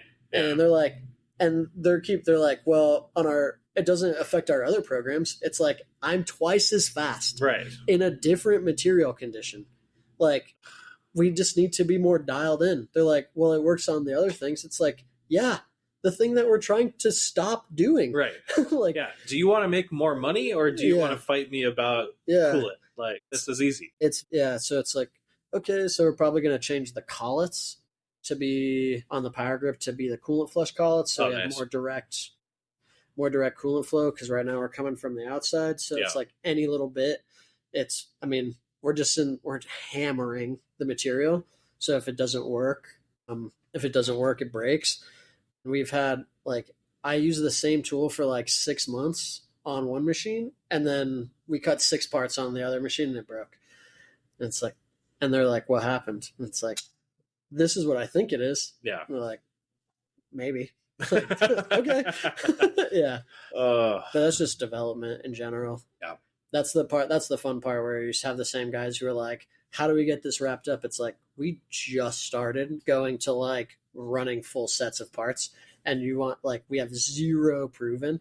Like, I mean, at this point we've made quite a few good parts, but they're like, all right, cool, fucking send it. See ya, dude. You're done, right? Oh. Yeah, so that's a tough one. It's always a tough one to answer. I can think of a couple of times where I'm like, in the past year, where I'm like, I can't believe this fucking worked, but it did. Right. You know? Yeah. But I can't think of it at the moment. Yeah, I can't think of anything overly sketchy that I've done. Yeah. Because I would usually equate those two things together, dumb and sketchy. Yeah. I'm sure I've done things like that, but nothing comes to mind. If I think of anything, we'll update. Yeah, we'll update. Yeah. So I'm sure that there are dumb things that I've done. I just random though, or not random, but cool thing that I've done is I finally got to use the like binary pallet ID thing. Oh, really? I've been talking about. Yeah, fucking finally. Customer had issues with, they had 5 pallets, and they found like they could only get 2 to run well, and so they would run these 2 pallets in the exact same position every time. And then we started adding stuff, because like everything is, this is me picking up a project from another consultant who walked away. Yeah. And some of the shit that they were doing was like a little wonky. Oh, actually, I have another thing to talk about in relation to these guys too, which is good. Okay, good. It's a Renishaw thing. And so like everything was it's macro driven, which is cool. They're using a shitload of the macros, but it was set up in a way that like as if every pallet was exactly the same, which is how you would do it. But these pallets weren't the same. And so they needed different macro variables. So essentially what we did is like cut slots in the pallets, 4 slots or 0 slots, right? For like a total of 16 identifiers, even though they only had 5. Mm-hmm. Then they would probe based on whatever that pallet was, and it would do that in each location to tell it what set of variables to use for that particular pallet so that they could mix and match them and start to get like, because they're essentially like, they're just have a lot of door open time because they have to pull the pallets out, change all the parts, put it back. And like, if they're ripping, like it's like 30, 45 seconds, but you're just not going to keep that pace all fucking day. Yeah. Well, you're going to make mistakes or you're, because you're rushing, you're going to like misload a part. Yeah. And then probably same thing, picking up from a different consultant who wasn't familiar with like, they're bigger Haas guys. They're not Fanuc guys. So when they were probing these, like, then they were doing probing, they did it in a really interesting way. I mean, it worked and it was functional, but they would essentially like probe and set. There's 40 parts on this pallet. They would probe and set each one and then do a transformation, like then do math to put it in the right location based on the first work offset, which is like, it was working. It was functional. Okay. And then we did two things. Number one, if you use like the Go probe cycles, in like it goes through checking to make sure the probe is on, turns it off at the end. It's just like it's a waste of time, which typically 2 seconds, not so bad. 40 parts, it starts to add up. Right. So we did two things there, which is, I don't know if you're familiar with this. I was talking to John, who we're going to go see in Memphis, about Super Touch, which is something I'm a little like I've done a little bit before, but not a ton. I just haven't really had a need to. And so that is, are you familiar? I think they're scanning, right? It's similar to like the Rent Gauge ones too. It is a optimization cycle. Oh, that's part of the GoPro stuff. And so what you do is you like take the probe and you put it on the edge of a square, and then you tell it how far in it's going to go and how far down it's going to go. And it's gonna like slam into the side of this thing 40 times. Boom, boom, boom, boom, boom, boom, boom, boom, boom. And what it's doing is based on a value that you gave it in terms of repeatability, 0.2, 1/10, whatever, it's going to decide like, oh, I'm like, this is the speed at which I am optimized for that repeatability. Oh, cool. And it does it in Z2. And so you do that, you recalibrate, and then I ran it again, and it got a little bit faster. And then I switched it, and like so, just that change, without changing anything else, went from a 15-minute probing cycle to an 8-minute probing cycle. Wow. Huge. That's massive. Crazy. And like, keep in mind, this is 40 parts, so it was like an incremental change, like a very small change to one part that just added up. But it was like, you could see it like in how it probes, like the fast feed rate, everything, like, and apparently, like, this is something I really, really want to dive into is like, it will intelligently decide on if it needs to touch twice or once. Oh, cool. And I don't know what that trigger is as of right now, but it's something that I'm like really interested in diving into because that could make a massive difference. Totally. Because like people fucking hate, like, I mean, I know, like, I think, what is it? Easton uses the Bloom probing cycles with his Renishaw probe because they're faster type of thing, but they don't have certain features. Yeah. Like the three-point bore or whatever, you know? And so it's like. Well, and one thing you can do too that I think I saw Greg Koenig do in his video, and I assume you could do it with Renishaw, is turn on the probe and do all the checking in the carousel before it's in the spindle. Sure, yeah. Because the eye can see it. I mean, unless you're like, all the way up at the top, it might not be able to see it. But if it's close to where it's supposed to be. Well, most of like these machines were robo drills, and Renishaw is pushing mostly for radio probes, so it doesn't need to see shit. Right. Like it's like as long as it's in there, like it's turning on. But like on an OMP, like, it should have no problem in a robo drill seeing it and turning it on in the carousel. Yeah, I mean, they started to switch to robo, like to the RMPs. Really? Yeah, mostly because like when you would start to stack robo drills next to each other, because of like, especially on like the phone booths and stuff, like that one would pick up, like the machine next to it would start to pick up shit over here, and you'd get some really fucked up shit going on. And so they went to radio because they're paired. That's interesting. I wonder if I don't have issues between these two machines, Yeah. because one's a Bloom and one's a Renishaw then. Because I never even thought about that. Yeah. Like this one reflecting off inside of the F or something. I don't think it's like, it's one of those things that it might not happen very often, but when it does happen, it's a fucking problem. Yeah, exactly. Yeah. All it takes is one, the wrong one. So that's, I never even thought about that, but that makes sense. Definitely makes sense. Yeah, so that's not dumb. That's fucking rad. It's something that I've always, you get into these situations where it's like, this is cool. I want to use this, but I need a reason to. Yeah. And because like, if all you're doing is like just setting stuff, you probably won't see much benefit from it. But if you're doing a lot of in-process probing, it's going to make a massive difference for like your out of the box GoPro stuff. I don't know how it works over here, if you have that function or not, or they're all running in Bloom routines. Oh, sure. Yeah. So like you wouldn't see it anyway. No, I'm waiting on the new ones. I keep hearing that V4 is coming for my machines, and I'm bugging everyone at Yamazin constantly about it. I'm sure they're tired of hearing from me. Yeah. Like, come on, let's go. Well, so one thing I've seen in these machines is probe drift. Like I'll go check run out and they're still within 2 or 3 tenths. Yeah. But their reported size that it's checking will start changing from nominal. Interesting. Like over the course of maybe 2 weeks, 3 weeks. Huh. Like it'll go from being like I'll mic something and then probe it and it'll be dead nuts what I mic'd. Yeah. To like up to 1 thou difference sometimes. Whoa. And again, that could be maybe even stuff on the ball. Like I'm considering adding just a quick coolant blast to the tip just before I start using it. But one thing I think I'm going to do is add calibration spheres to all my machines and just put covers on them and have them hard mounted in there. And that way I'll calibrate at the beginning of every week. There's no finding a place for a gauge ring or anything like that. And then also I can use them to track thermal growth. Yep.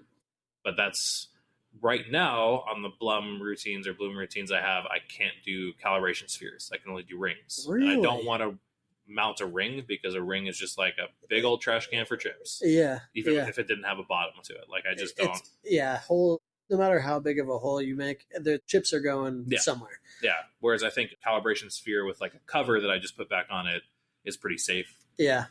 So that's. You ever think, I was going to like, if it's worth making it like you could take it out like with like the 5th axis thing or whatever, but if it's cheaper. Yeah. Easy. I mean, they're like $200 or something. So I'm not worried about it. I'm probably going to just like, you can see where my tool setters are. Yep. I'm probably just going to drill into those risers and then put them off at an angle. Oh, so it's already unused space and it should just mean that our in-process probing gets really accurate. And like we'll maintain accuracy, and because I really want to push that into our template so we can just start checking a bunch of features at the end of every program and reporting it out and saving ourselves a lot of dialing in time. Yeah, and you could and like built into that routine. Well, I mean, I want to like walk over there, but it's like you could go as far as like putting air blast, especially if you're talking about putting it on your off the riser, you could plumb air blast to the Z Nano and to the ball and leave it uncovered. Oh yeah, that's true. And then blast, and then and then like first thing before you do in-process inspection is you go touch the ball, and it's like, what's the size? And if it's no good, you recalibrate like in the moment. Oh, that's a good one. And then you just go do your thing. I like that. Yeah, it's all coming. Really starting to push more and more into templates and all of that. And I think one of those things is going to be getting our in-process probing where it's dead accurate, because those blooms are super, super accurate. I notice like fresh calibration between that and the Renishaw, it's a little bit more accurate at the same speed. That's cool. I think it's just because of the way that they're a shutter system. So there's actually a laser in there. Oh, and when it touches, it unshutters the laser. Yeah. And so that it triggers a point versus like the 3-point contact in a normal OMP where it's just a gel pack and a contact point or whatever. But yeah, I don't know. We'll see. It all kind of like V3 probing routines I can get right now. And I think I even have a copy of them, and it has calibration sphere stuff, but I don't know how much has changed to V4. Yeah. It's like, I'm not going to put all this time and effort into creating these processes that might have to seriously change in the next 2 months. Yeah. Yeah, exactly. It's rad. Yeah, should be fun. Yeah. Should be a lot of fun. Hopefully by that point we'll be moved as well. But who knows? Any update on shop space? There are 2 leads right now. Okay. One of them, there was that initial space that I told you about that we were really hot on, that they were kind of worried about the noise. And then we inquired more about it, and then it was gone. Well, in that same business park, there was a series of 6 suites that were all combined into one. It was like 8,900 square feet. Holy shit. And he was like, hey, any interest? And I said, no, but if you want to break it in half, like we'll take 3,900 or, 5,200 if you want to break it like that. And so he's putting together a plan to bring to them. And then he, like yesterday, emailed me and said, so did you come up with any plans for noise mitigation? And I said, nope, it's not going to be a problem. I took readings. I really don't think we're that loud. He just said, okay. Yeah, these things, I mean, even ripping, it's going to be fine. The most noise I can make with the machines was like mid to high 80 decibels. Yeah, that's fine. Inside the shop. Yeah. That, not including walls. Air blasts, like blowing off parts, was maybe 90. Yeah. The chop saw was like maybe 90, but when I was running it all off my phone with like a decibel meter. Yeah. And Brad and I yelling at each other through earplugs was just as loud as the loudest thing in the shop. Yeah. So it's going to be fine. Yeah, it'll be fine. So we'll see. I'm waiting to hear that. And then there was another one that he brought to us that was a empty shell unit that was 5,000 square feet. Okay. And I guess they've been talking. The owner has been talking about developing it for a long time. Sure. And so I told him, we're happy to move in. Here are our needs. And he said he'd drop a plan and talk to him. So that's awesome. We'll see. Fingers crossed on either one of them. Yeah, that's great. Yeah. Either one will be a ton of room. And I think either one would have over 200 amps, a 3-phase. Okay. So double what we have now, which would be great. I mean, I love 100 here. Yeah. Fuck. Oh, it's barely enough to keep the lights on, quite literally. Yeah.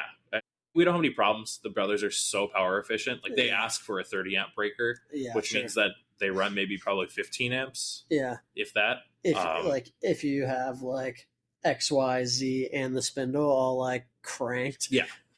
Which like it's just never happening. Right.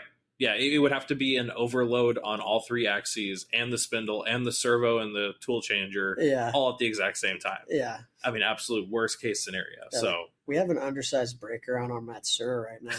just because of what was available to get it going. Well, if it makes you feel any better, my first boss, I think he said when they started the company, he was running 2 Kitamuras off of a 30 amp breaker on a rotary phase converter too. Yeah. So it was like the absolute worst case. And he was totally fine with those. And those were probably 40 amp machines, 50 amp machines. Yeah. He was running 2 of them. Yeah. It's like, cause I mean, some of those giant Nakamuras, like if you power them and like Methods would power them the way they ask you, they're asking for like 200, 300, 400 amps a machine. Yep. And it's like, what? Yeah. Like, but that's, all those axes going all at once. And it's like, it's never going to happen. Right. Yeah. Well, I know that there was on the new Speedio controls, the D0, there's a power meter. Okay. And the one that they were running at the show, like doing hogging cuts and steel, I want to say it was pulling like 1,200 watts or something. It was like, dude, I have a gaming computer that people have gaming computers that run more than that. Yeah. I don't know what you're talking about. So, it's hilarious. Yeah. Well, that's 3-phase, So. Yeah. But still, just like in terms of how much power we're actually pulling right now. Yeah. And really we want 200 plus because we know that, whatever 5-axis we get is going to want 100. Whatever 5-axis we get. Most likely. It's not a fucking done deal. It's not a done deal yet. I haven't signed anything. But... Yeah. We decided to go with an MX330. I mean, Jeff made them sound pretty attractive, but I've seen too many Matsuras. Great machines. Yeah. But, I mean, even you put in that giant light, and it's still pretty dark. Like, they just build dark machines. I'm putting in another one, too. Good, yeah. Yeah, oh yeah, that was the other thing. I got to post that, because they had 2 fluorescents in it, 2 12-inch T5s. Yeah. And I put that 28, it's 30-inch long, 28-watt LED, and it's fucking bright. Yeah. And then I need to lower it, and then I got another 14-watt light to put on the other side, and then wire that really nice, because it's pretty, I did a real janky, proof of concept, good to cut. but like works. And yeah, made a massive difference. Oh, yeah. But it is still like, wow. You know what it really is, I realized too, is the fact that they paint the inside of their machines dark colors. Yeah. It's like, dude, what? I have the original brochure for that machine, which is insane. Yeah. And the machines, like when it's still the blue, because like the blue does a pretty good job. Like it reflects the light, and like, oh, that would work, but that's fucking gone. Yeah. It makes you wonder, like, and like, it's like, should I paint the inside of this thing? It's like, what am I fucking talking about? Right. Yeah. No, save your money. Yeah. But yeah, it's just, yeah, we'll see. I'm very hopeful that this place works out. 4,000 square feet would be immense for us. Yeah, because this is 1,000? 1,000. Yeah. It honestly, like, that would be so funny. Like, for a little bit, it would just be hilarious. Yeah. Because, like, this place is stuffed. Just to see, like, all of this in a corner, basically. Yeah. I mean, you would, I'm sure where we are sitting right now would be an actual office, not just shop space. So that makes a big difference. This probably, this might stay a shop floor, but you might have this in your inspection room. It'd probably go in inspection. Yeah, so like your inspection, like the office that we see there would probably be like twice as big. What we're in currently would be an actual office. So that would be half this space, like 500 square feet of office, essentially. I don't know, like, it'll just be so nice to spread things out. I mean, it's tight in here. Well, and like all the machines are the smallest amount that you're legally supposed to allow for between machines and from the walls and all of that stuff. It just sucks. So ready to be out of here. And I told you about our water situation just before this. Yeah. So for the listeners, we've never had in-suite water. We've always had these spigots, and they're, every 3 or 4 suites on the outside of the building. And the nearest one was just the next suite over for us. And it had always leaked a little bit when we moved in. And then our next door neighbor and I put a splitter on it so that we could both use a hose from it with no worries. And the splitter prevented it from leaking. It stopped from leaking when we put a splitter on it with nice ball valves. Surprise, surprise. About 6 months ago, we come into the shop after a weekend, and they had put locks on all of them and thrown away our splitter and our nice hose and disconnect. Fucked up. Oh, it was terrible. And we got a copy of the key, thankfully, because our next door neighbor was here the day that they did that and got the key. And so we've been doing that for 6 months or whatever. And then we come back from Germany and go to look at it, and it's completely cinder blocked and concreted over. And come to find out, the story is a plumber came to look at it, said, oh, it's leaking from underground, which it wasn't. It was leaking from the shitty spigot. And that they just decided, oh, we don't want to dig up the concrete. So they just concreted it over. So Brad and I had to buy a really expensive hose reel and 250 feet of hose so we could get all the way down to the end of the building to use the other spigot. It's a nightmare. And we talked to them. We said, hey, this is vital to our business. And they said, we have no plans of fixing it. Yeah. They said, fucking shove it. Yeah.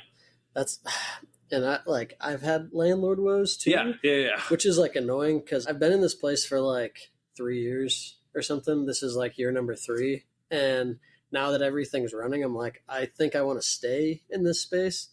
And it's like, hey, can I put a mini split? Can I put 2 mini splits in here? One for the office, one for the shop. And he told me this isn't part of our long-term plans for the building. She's like, what the fuck does that even mean? Right. And then like he's just been, and I asked him like about re-upping the lease, and he completely ignored me, which is bizarre. And I'm thinking it's because of like where rental rates have gone, because we're like under $9 a square foot per year. Right. And everything I've looked at so far has been like $12 to $15 per square foot per year in the same area, which is like, oh God, that's a nightmare. 12 is what we're hoping to pay. Yeah. Basically $1 a square foot per month is what I'm hoping to pay. Which is like fine. Yeah. I like in 1,700 square feet for $1,250 a month. Yeah. Like it's pretty killer. And I'm really trying to not get a triple net lease where like they pass on property tax increases and stuff too. Yeah, they're like, oh, it's like, oh, it's cheap, don't worry about it. Then it's like, well, okay, so this is a good cautionary tale. You know how everybody tells you like the politics you should be looking into is your local politics. Yeah. So I've never heard a good concrete example of this, but then I was talking to my friend who owns a lighting company in Chicago. Yeah. And we were talking on the phone. We talk a lot. He's really good person to bounce business stuff off of. He's actually the one who really convinced me to go full time. Nice. But he goes, "Oh yeah, I didn't tell you that I'm going to have to move the business." And I said, "Why?" And he goes, "Oh, well, we elected a new, it's like corporation commissioner or something who reevaluated the property, who ordered reevaluation of the property.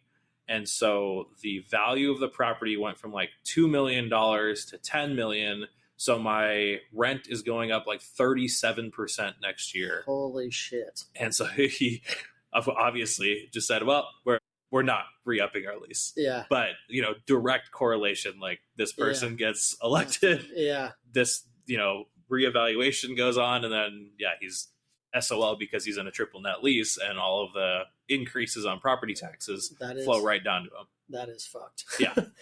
That is really fucked. So that's the other thing I'm hoping for, is that it's like a modified gross lease or something where it's not so much that can be flowed down to me. We'll see. Yeah, don't worry. It's less than $1 per square foot per year. Right. It's okay. Don't worry. Yeah, we're I want to be picky, but we're at the point where I can't be too picky. Yeah. Yeah. I'll be thankful if I'm not working across town at this point. Like I just want to, because there's actually really nice buildings on the other side of town. It would just take me 40 minutes to get there, and Brad an hour and 15. No, you guys just both move. Easy. Yeah. I mean, for me, I wouldn't really care, but he owns a house, so he's not. Yeah. I don't think he's going to do that. Sucker. Yeah. Yeah. It's a cautionary tale. Don't buy rent, so you're more flexible. Yeah. So you can move your shop anywhere. Yeah. Exactly. I might, if I have to move my shop, I might move it here. Not to Tucson, but to Phoenix. Yeah. I would imagine it would be just as easy to find shop space there as it would in Utah. And I would, rather be, I like Utah a lot, but I'd rather be here than I would rather be in Utah. Right. Well, it sounds like you're going to be here on and off anyway. Yeah, pretty much. Yeah, I drove down here and moved my sister down here. We're in a nice place in Gilbert. Kind of she got a shitload of money from selling her house in Kentucky, but she doesn't have a job at the moment. So we used my income to get into the place, and then she has the money to pay for it, basically. Just cool. Awesome. Yeah.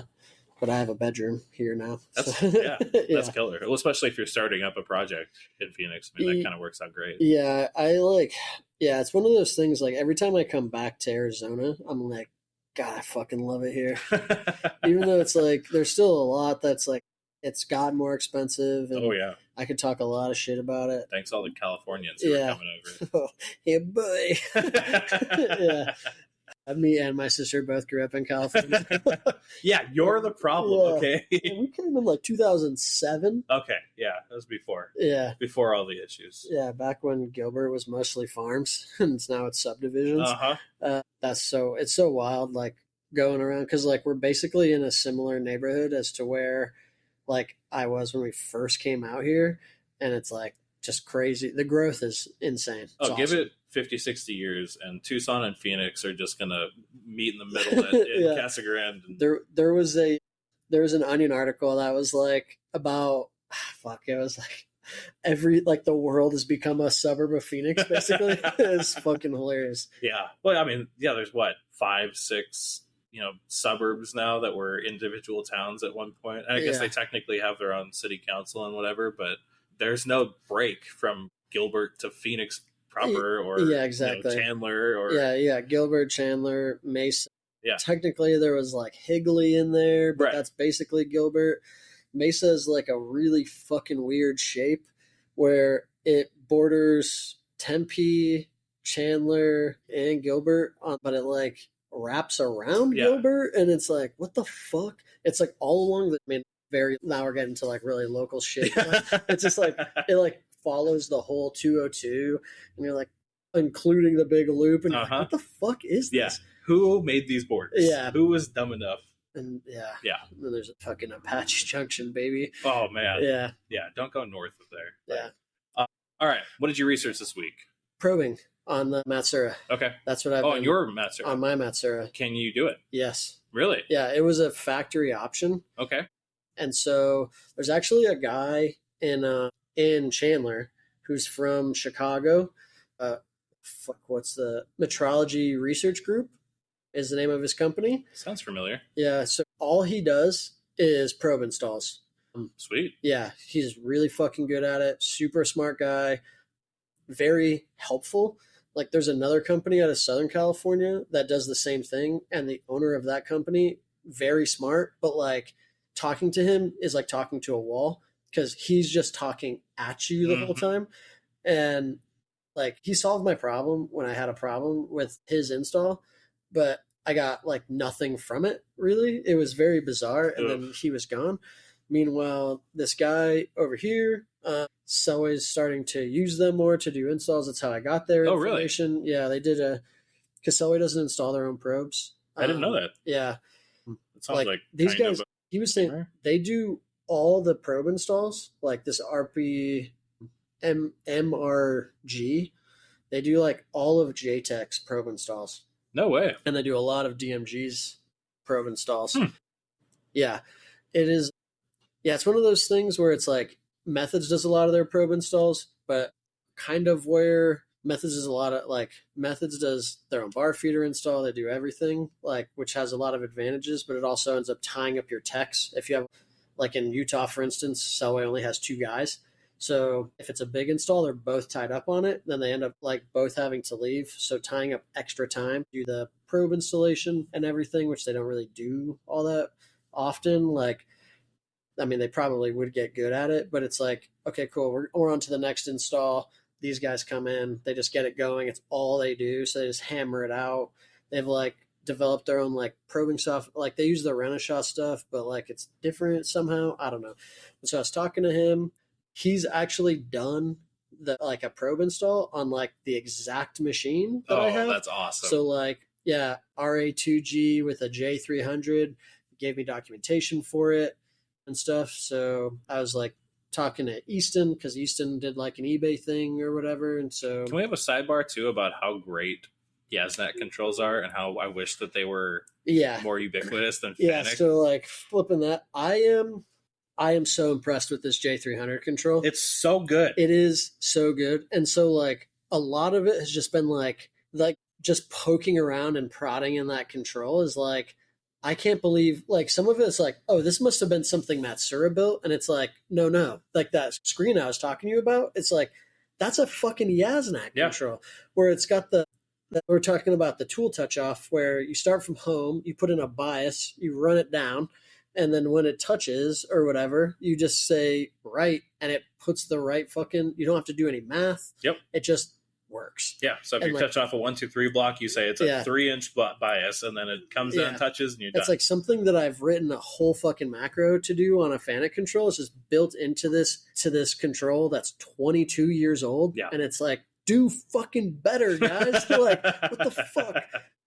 It's processes code very quickly. Yeah. Like you were saying, like I think I have the high-speed board, that same high-speed board that you were talking about. Yeah, I never turned mine on. And in the entire time we had the kitty running full-on adaptive as fast as the machine could go. Yeah, and that was like, I was very impressed with how it was eating code without turning anything on. Like it eats code faster than like a modern Haas without, even a modern Fanuc control without high-speed functions. Yeah.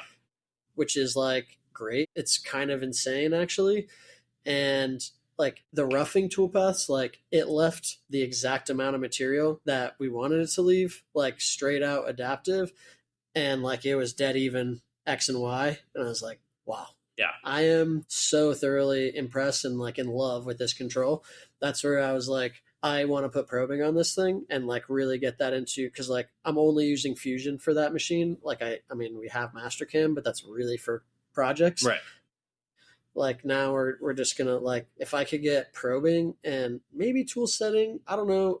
I might get a tool setter for my customer. Okay. Because they don't use it.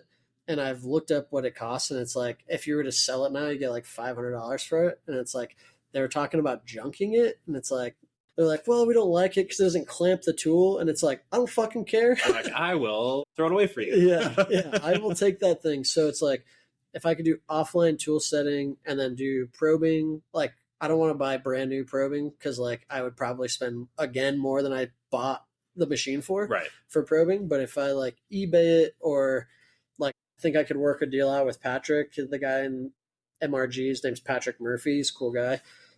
He's like, I could probably work with you on some of this stuff to make it, like, affordable. He's like, I don't want you to go used if you don't have to. And it's like, okay, fair. That's nice. Yeah. So yeah, that's what I, and like with all the documentation that we have, it's like I have everything I need.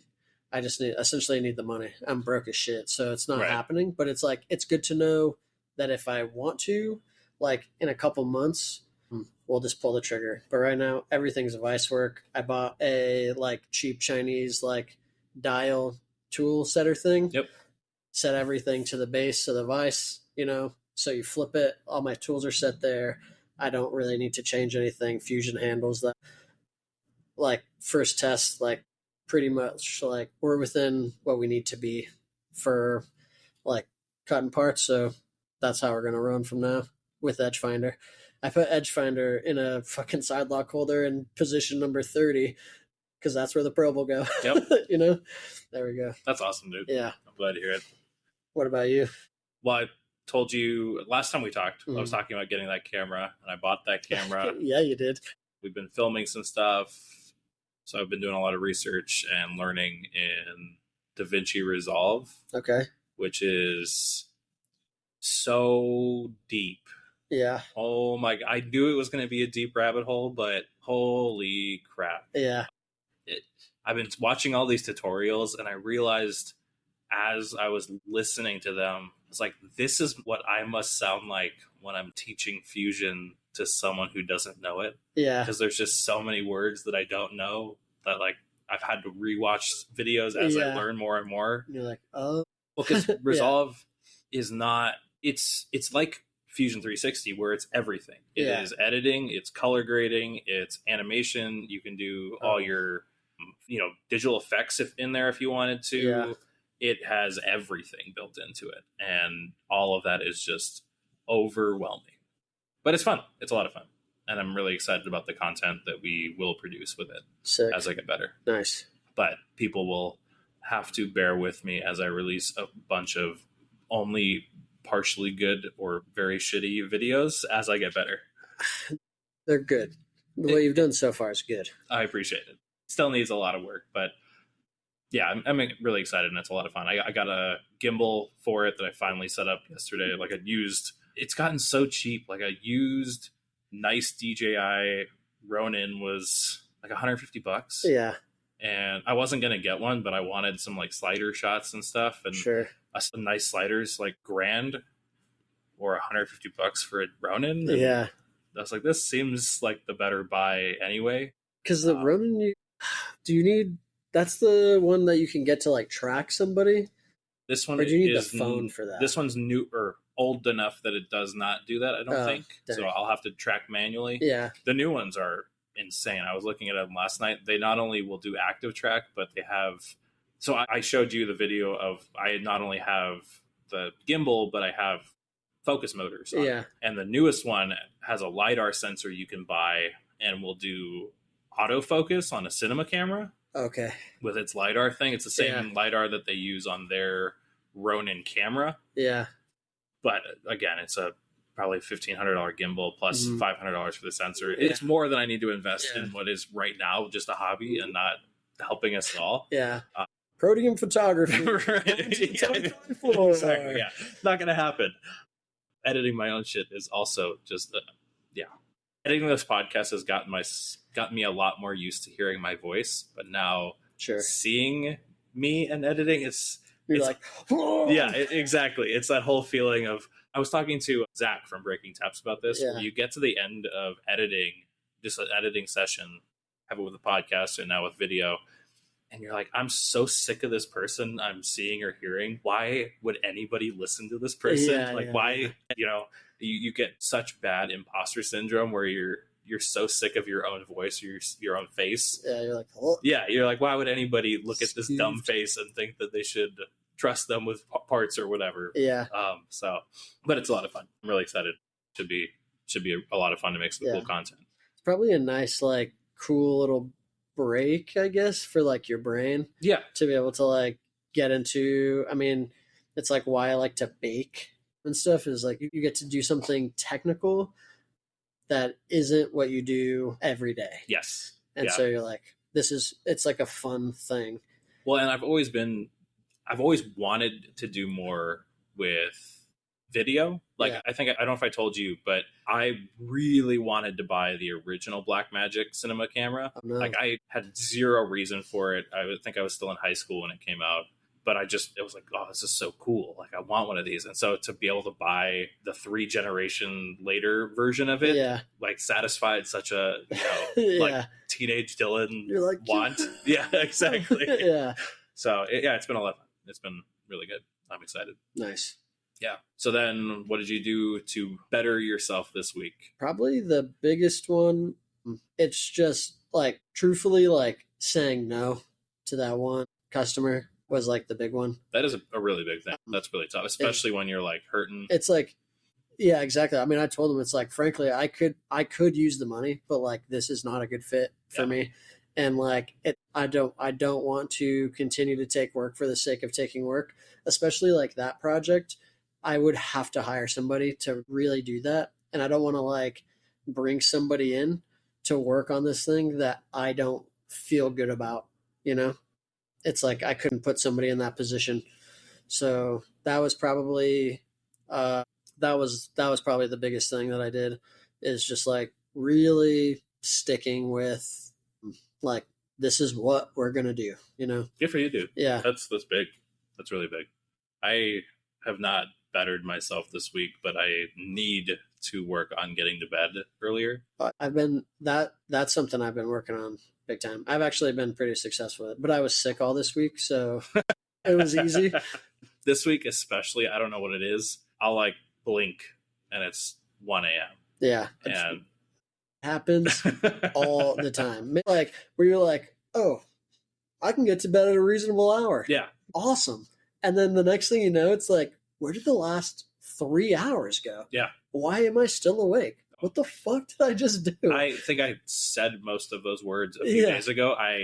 It was like 9:45 or 10, and I thought, oh, great, I'm tired. I'm going to go to bed. Yeah. And then the doom scroll. Yeah, well, I don't remember what I did, but I remember I took a shower in there somewhere, and I got out of the shower and looked, and I was like, it's 12:15. Yeah. What happened? I didn't take a 2-hour shower. Where did all this time go? Yeah. Time just like, it's like crazy how you're just like, wow, that was nuts. Yeah. It's just gone. Yeah. I guess I have the one thing I've started doing again. I bought another set of those Aqua Notes for the shower. Okay. Because I ran out of those. So I used the shit out of those. Okay. And then I started carrying my little notebook again and writing myself to-do lists because it's just gotten unmanageable. Yeah. I was talking to Alex Kern today, and he was talking on his last podcast about getting his ducks in a row. Yeah. I said my ducks are very much not in a row like they are. This pond is unruly. Yeah. Yeah. So that's been helping a little bit, is writing down things the second I think of doing them, because the next second I will completely forget about doing them. And it's just been tough to, I think, keep focused. So yeah, been working on that. Fuck yeah. Yeah. Well, dude, thank you so much for coming down to have this podcast. It's been really cool to hang out. Yeah. Yeah. I think the longest we had hung out, I guess, was a couple hours the last time you were in town, but we didn't get to do a podcast or anything. And it's been a lot of fun. Yeah. I think we hung out more this time, I think. Yeah. We're getting dinner after this? I'm down. Yeah. I'm hungry. Pizza? Yeah. Fuck yeah. Thank you to new Patreon members, Grant and Joshua. Thanks to all the Patreon members who make the show possible. And thank you all for listening. I will be back next week.